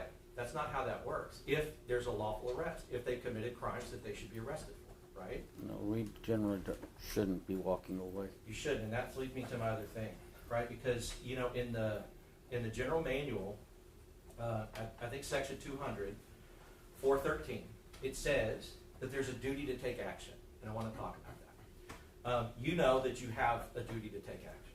Yes. And you know that and you know, I don't have that duty.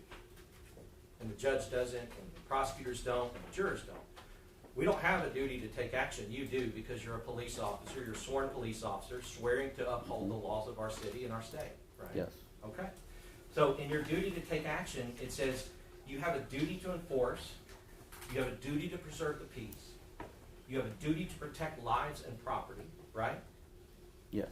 And it says you have a duty to arrest, if reasonably possible, any known felony offender and protect all persons and property from imminent harm. That's your duty under the general manual, right? Yes. And you have lived your life and your career upholding that duty to the best of your ability. Yes, sir. Right. So in a situation where we've talked about it, and we've gone over it quite a few times, in a situation where, well, and let me ask you this, and if you didn't uphold your duty, if you said, I don't care, they committed felonies, I'm going to walk away, I don't want to get in a situation where, you know, I sit in one of these seats, and you didn't uphold your duty, then you could be penalized for that, you could be punished for that at your job, right? Dereliction of duty is a serious offense. Dereliction of duty is a serious offense, and you've known officers who have, you know, they get a call out, and the dispatcher's saying, hey, we need you to go to this scene, and they kind of stay at Whataburger and don't go, and, you know, finish their meal or whatever, and that's got them in trouble, right? Yes. Right. So, you would agree with me that in a situation like that, all of you officers that were there at this scene had a duty to go in there and make that arrest. You agree with that? I think I've testified that we had a duty to go. That's absolutely right. And you have a right, you all have a right to go home to your families at the end of the day. You agree with that? Ask that answer. I haven't asked that. Overruled. And you all have a right to go home to your families at the end of the day. You would agree with that? Yes, sir. A duty to go in and a right to go home. Yes. All right. Pass the witness. Nothing further. Oh, yeah. Thank you. I don't have any questions, Your Honor. I just have 3 defense exhibits. Defendants Exhibits 72, 73, 74. They're discs of Maria Salinas' body cam videos as provided by the state, no alterations. We're offering this this time. You said no alternate? Not altered. Thank you. We have no objection to that, Your Honor. All right, they're admitted. We'll pass it. Your Honor, we state has no further questions. All right, the rules have been invoked. You know what that means? Yes, sir. All right, good. You're excused. Thank you, sir. You're welcome.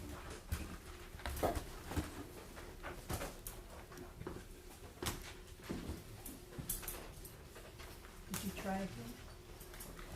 Do you want to give me just a few minutes?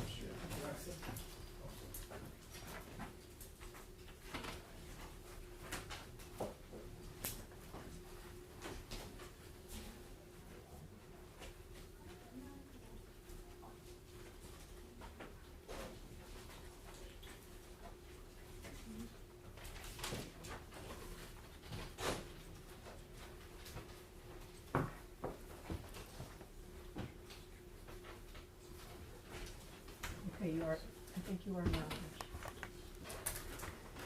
All right, state, call your next witness. It's called Yvonne Diaz. All right, I'm going to swear you in. Do you solemnly swear or affirm that the testimony you give in this matter will be the truth, the whole truth, and nothing but the truth, so help you God? Yes. All right.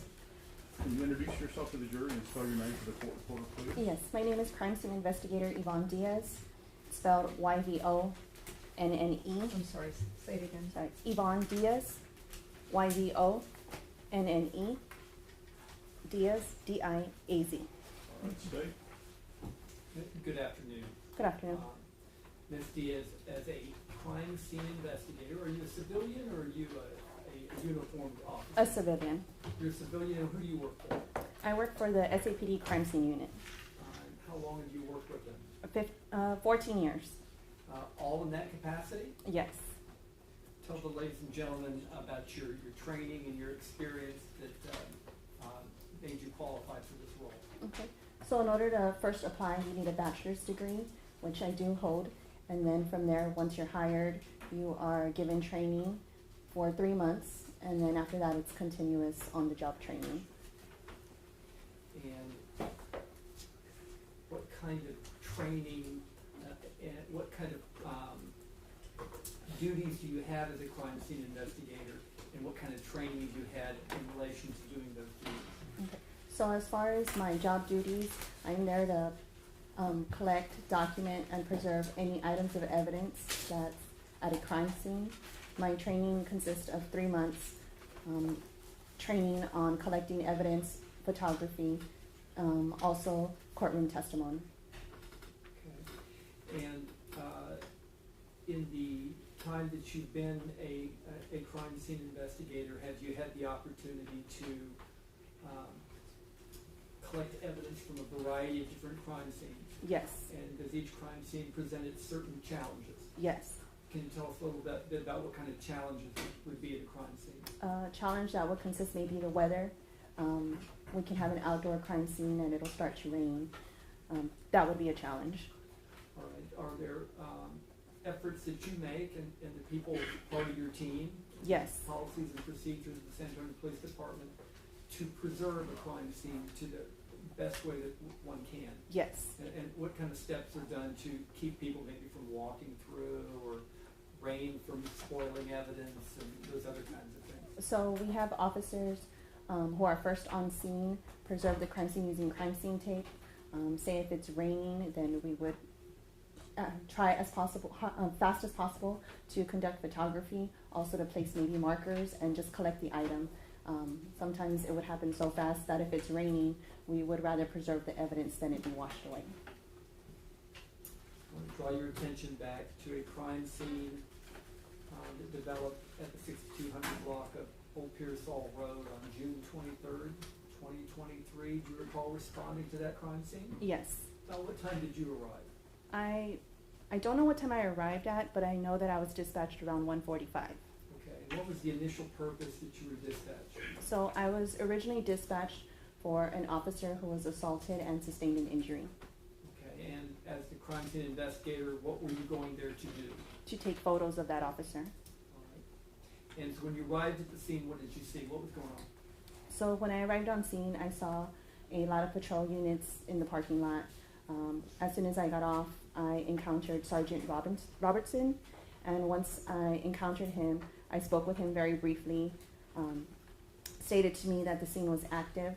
So whenever there's an active scene, because I am a civilian, I'm not allowed to carry or enter an active crime scene or a scene. So I went back to my vehicle and I waited. Okay. And in that time that you were there in your vehicle, did something happen? Did you notice something, hear something? I heard gunshots, and then I heard an officer get on the radio and request for EMS. Okay. And in response to having heard that, what did you do? What action? I stayed in my vehicle, and then I made contact with my supervisor, notifying him of what happened, that it appeared that maybe an officer-involved shooting took place, and that I would need assistance. This is about what time in the morning? Around 2 in the morning. Right. And when you were initially dispatched there, was it just you as far as the crime scene unit that Yes. was dispatched? Yes. And that's all it would take, right? Yes. Singularly take pictures of an officer's injuries, right? Correct.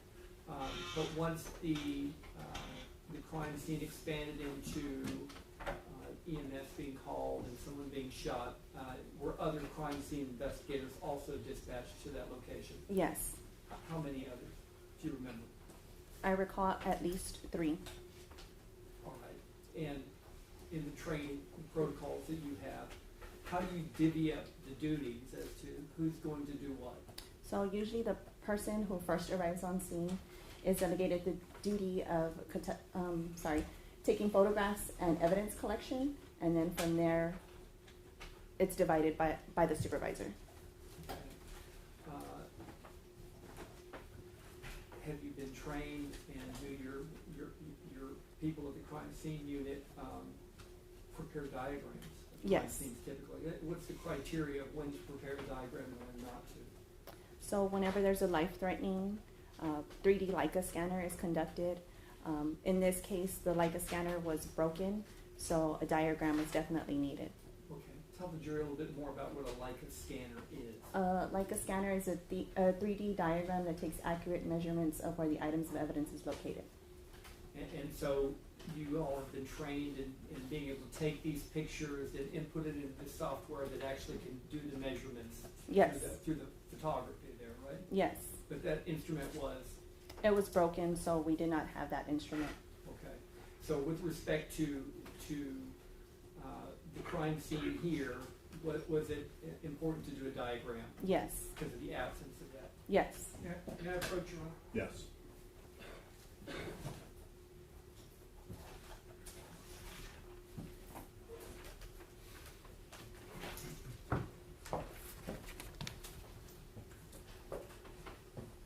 I want to show you what's been marked as State's Exhibit 28 A and B. So take a look at these. Do you recognize those? Yes. Was this a diagram prepared by someone as part of your team with respect to the same crime scene we've been talking about? Yes. Does it fairly and accurately depict where you personally found evidence at that location? Yes. And the measurements you took? I did not take these measurements. These Okay. measurements were conducted by CSI Fusca. Fusca, the one who prepared the diagram. Correct. Right? Is it relate to the items of evidence that you collected? Yes. Okay. I would offer what's been marked as State's Exhibits 28 A and B. Sorry, may I have word out of the witness? Yes. Briefly. May I approach you? Yes. Hi, Ms. Diaz. Hello. Jason Goss, I represent these officers here. Just, and a lot of these will say this is not to scale. Can you tell the jury what that means?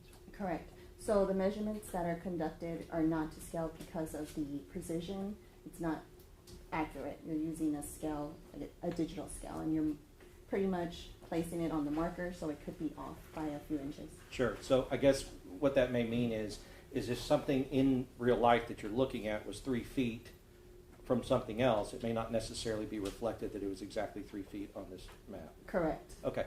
So would you say it's just this is generally how these items were found in relation to each other? Correct. Judge, I don't have any other questions. I have some questions on order. Microphone, please.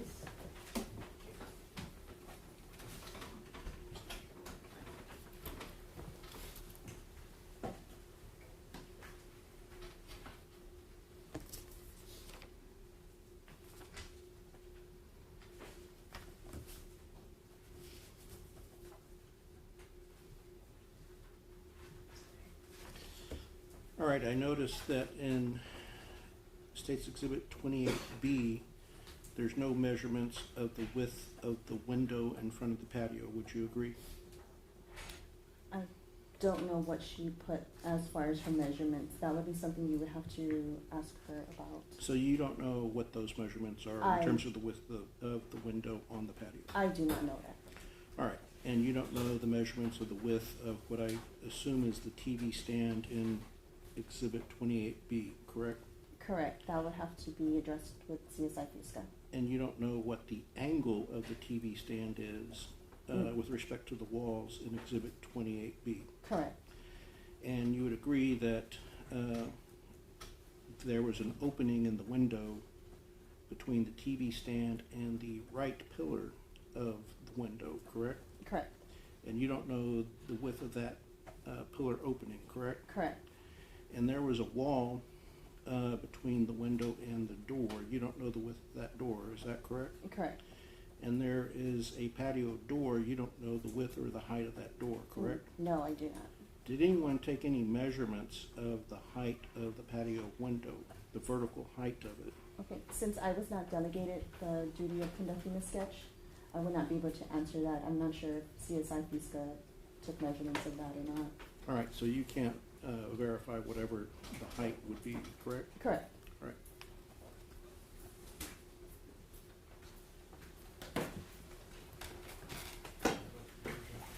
Are there any objections to State's Exhibits Other 28? than it's not to scale, A and B. but we have no objections.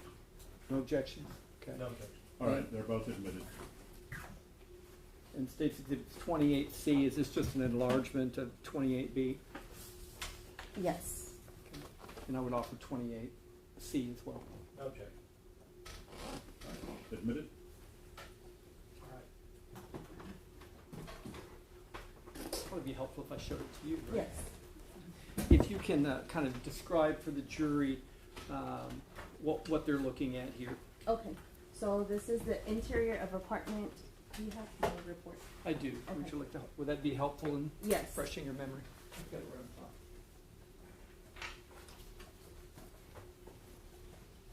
Right here. Okay, so this is the interior of apartment number 3102. You can see the patio area, the living room, bedroom. There's another bedroom here, closets. I'm sorry, you're turning away from my mic. You can just sit that Okay. right over there. Sorry, so it's. That'll work. That'll be So this is the layout of the apartment. You can see there's bathroom, master bathroom, dining room, laundry room. So like it stated, this is the patio area. We mainly focused on the patio area, the living room, bedroom, dining room area. Okay, and there are kind of circles with numbers kind of throughout this, through the living room, particularly in the outside patio. So does the legend that you have indicate what are those items? Yes. Okay, and just taking a look basically at this bit outside the patio, what are those mostly? Okay. Shell casing, static shell casing. Okay. Now, with respect to your role there at the scene and the way that you divvied up all the different responsibilities, what was your role there? My role was to take photos and collect the items of evidence. Okay, so with respect to all these enumerated circles here, these numbers or so, did you collect those items? Yes. And take them to the property room? Yes. Okay. And this morning, did we ask you to collect those items from the property room? Yes. And bring them to court today? Yes, I did. Okay. Tell us a little bit about what the property room is. The property room is where the evidence is stored at, and that's stored there until we go and take it out for courtroom testimony. Is it a secure facility? Yes. Tell us how things are checked in and how things are checked out. There's a person at the front. I go in there, request for my items of evidence, and usually we show them our subpoena, which means we're coming to trial, and then from there it's released. And when you drop off something at the property room, do you have certain procedures you have to follow in packing and identifying these items? In packaging and identifying, yes. After we package the items, they're then placed into a locker room, which the property room goes and collects. Okay, thank you. Set this down here beside me. Move my mic. Oh, yes, thank you. Thank you.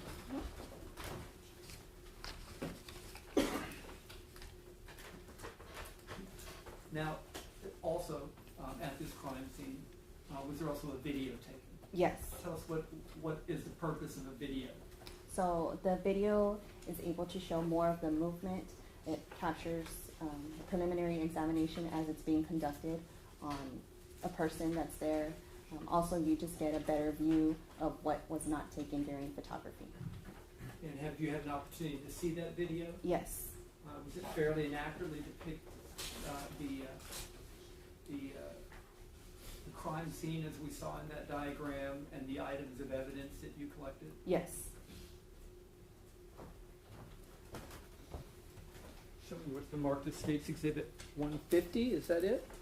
Yes. I would offer State's Exhibit 150.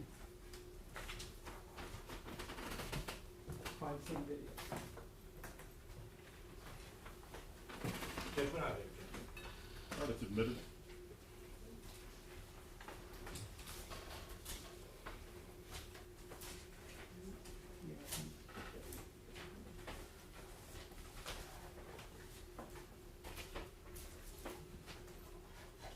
All right.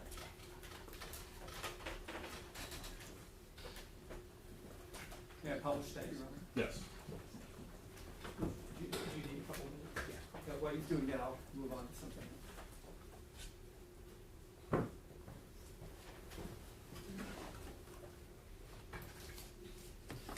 All right. You talked about taking pictures there, right? How many pictures did you take, if you know? 321. Okay, and would you agree that of the 321 pictures you took, a lot of those pictures may be a different angle of the same thing? Yes. Better too many than too few? Yes, correct.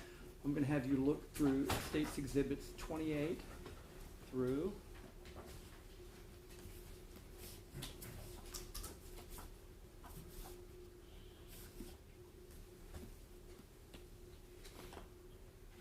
140. If you just thumb through those a minute, take a look, and with a conscious eye to confirming whether or not these pictures that you took.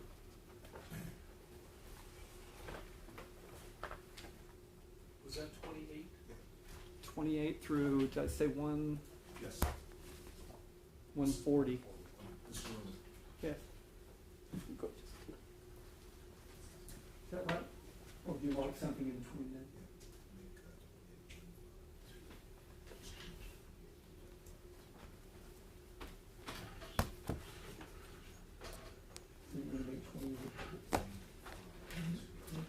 Always make it change this time.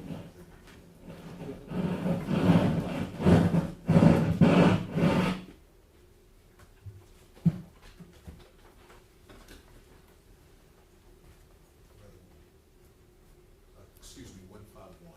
151. Okay. 29.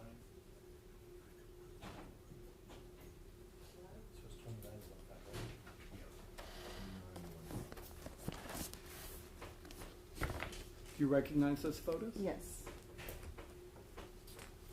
I'm going to take State's Exhibit, it's marked here 28 since we already have a 28 marked, and I'm going to remark it State's Exhibit 151 with a pen. I have a pen. You have one?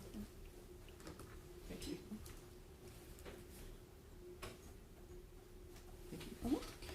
So these pictures fairly and accurately depict the crime scene as you saw it through your own eyes on September 23rd, 2003. Yes. 2023. Yes. And I would offer what's been marked as States 151 and States Exhibits 20, 29 through 140.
Members of the jury, I'm going to give you a short break. We'll let you know when we're ready.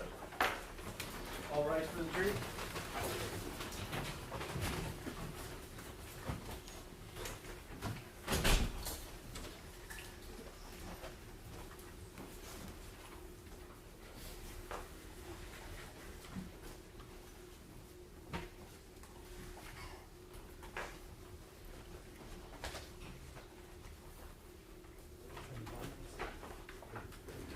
Please be seated.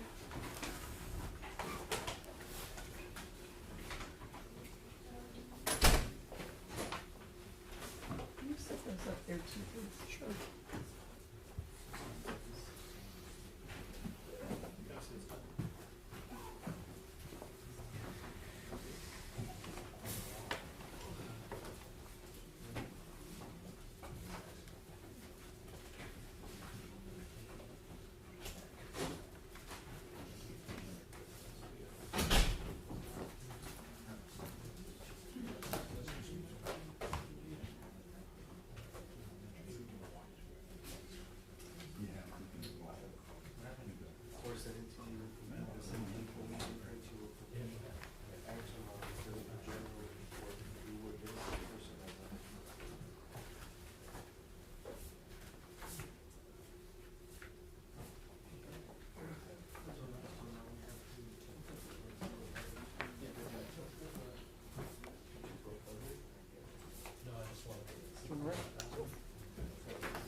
Ma'am, can you hear me pretty good? Oh, I can hear you. Okay, making sure. Oh, yeah, thank you so much. Yeah.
wish they would have a bigger screen, like somewhere that kids can I'd like to see that. Yeah. No, for them. Oh, then they each have their own. Oh, I didn't know that. They each have one like this. Oh, okay. So, Because it looks so much different from other perspective when you see it close. That's good. yeah, I you're did not right. know It'd that. be hard for them to rely on them. Yeah. Have they always had it? On the fourth floor of the courthouse, Oh, yes. okay. When, if you were here before, like I was, this fourth floor was not courtrooms until 15 years ago. And they converted these all into courtrooms and made them more modern, so they have this stuff in it. That's nice. But yes, we're in courtrooms below us on the third and second floor, first floor. Yes, I've always seen them on the little... On the carts. Yeah. Yep. Yeah, put around carts in those other courtrooms. Oh, okay.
Oh, close. Yes, I will. I'm sure it will be. Okay. Do you have scissors? I have a knife, but I'm not sure if scissors will be easier. Yeah. If we do. We'll get one. Okay. I'm gonna run and get scissors when she opens that evidence. What's that? She's gonna need to open this evidence. Do you have a scissors up there? You guys have scissors?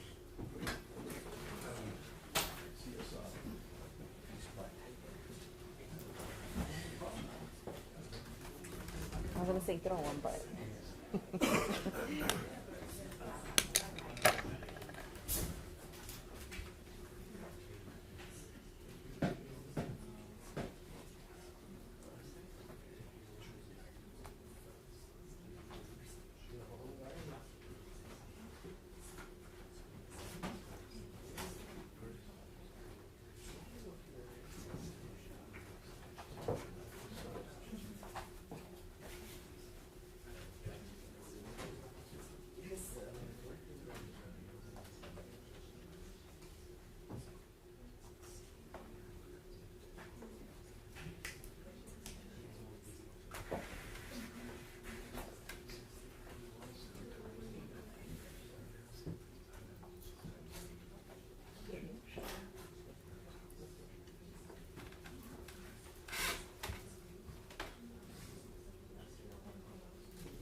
press something, but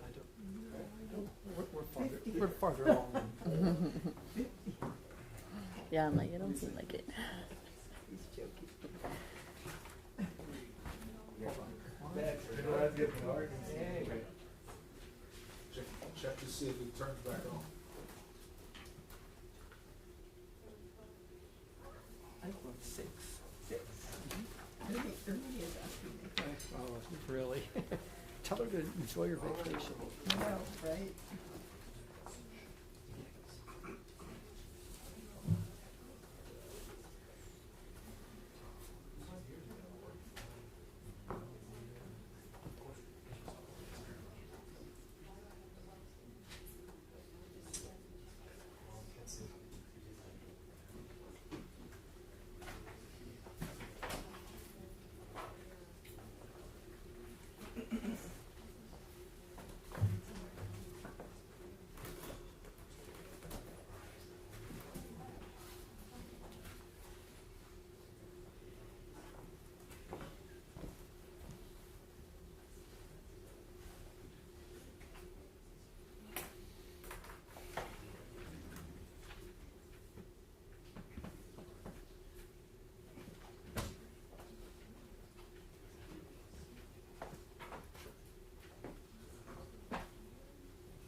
Still looking through all that? It's already gonna be 5, should I let the jury go as we hash through this? I don't know I think what. so. Yeah, I just let the deputies what till they're doing. 1:30. Yes. 1:30. 1:30. 1:30 tomorrow.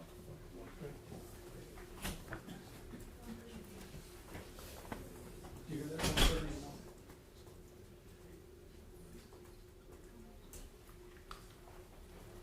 Do you hear that? 1:30 tomorrow.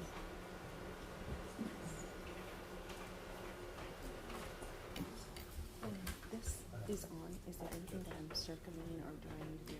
I'm not gonna ask you to do Okay, anything. I was like, because I don't know what this is. Yeah, there are.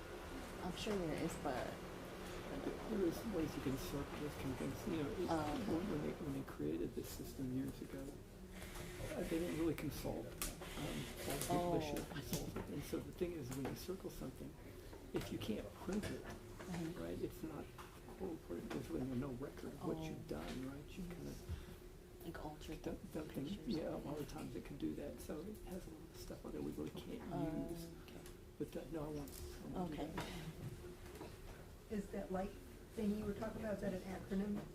The light. It's LEICA. That's how it's spelled, but it's not. LEICA. As we're waiting, because we are waiting, right? As we're waiting, can we get I don't. Yeah, I don't know what for. I guess we're going over the photographs. Hey, as we're waiting, can we make sure that Mary has all the exhibits? She was left by herself. Yes, Friday. Do we have it? We've got these 3, Judge. Yeah. We're ready. You guys are ready? Okay. Thank you. All right, let's go ahead and go back on the record. The jury's exited the courtroom. So the state has tendered State's Exhibit 29 through 140 and 151. Is that right? That's correct. All right. Any objections to this? What is 151? I don't think I saw. I'm sorry, I didn't hear you. 151, what is 151? It's on the formally. It's the card that shows who the CSI is, but right there. Okay. Y'all aren't speaking in the mics and I can't hear you. I was asking about 151. And what was your? I believe that's the photo board. Am I right? Yes. Yes. 151 was what you thought was 28 and changed to 151. Which is the photo. All right.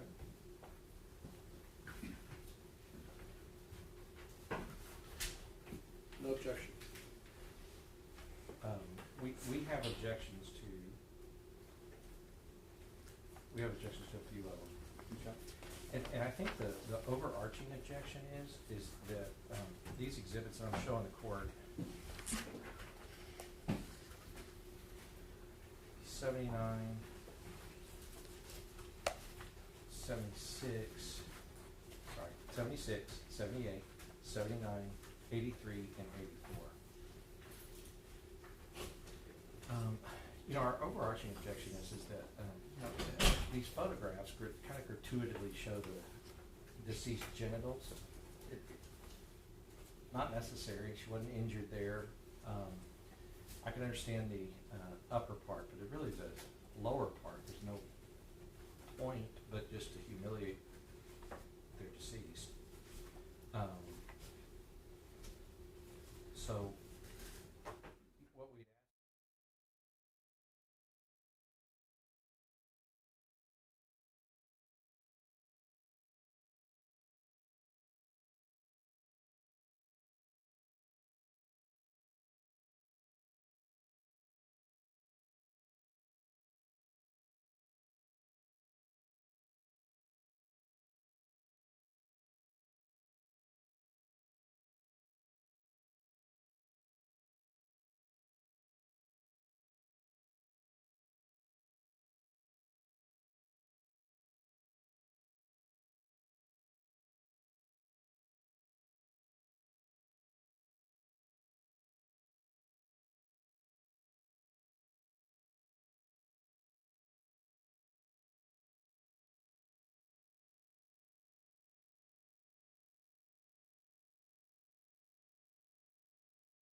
after the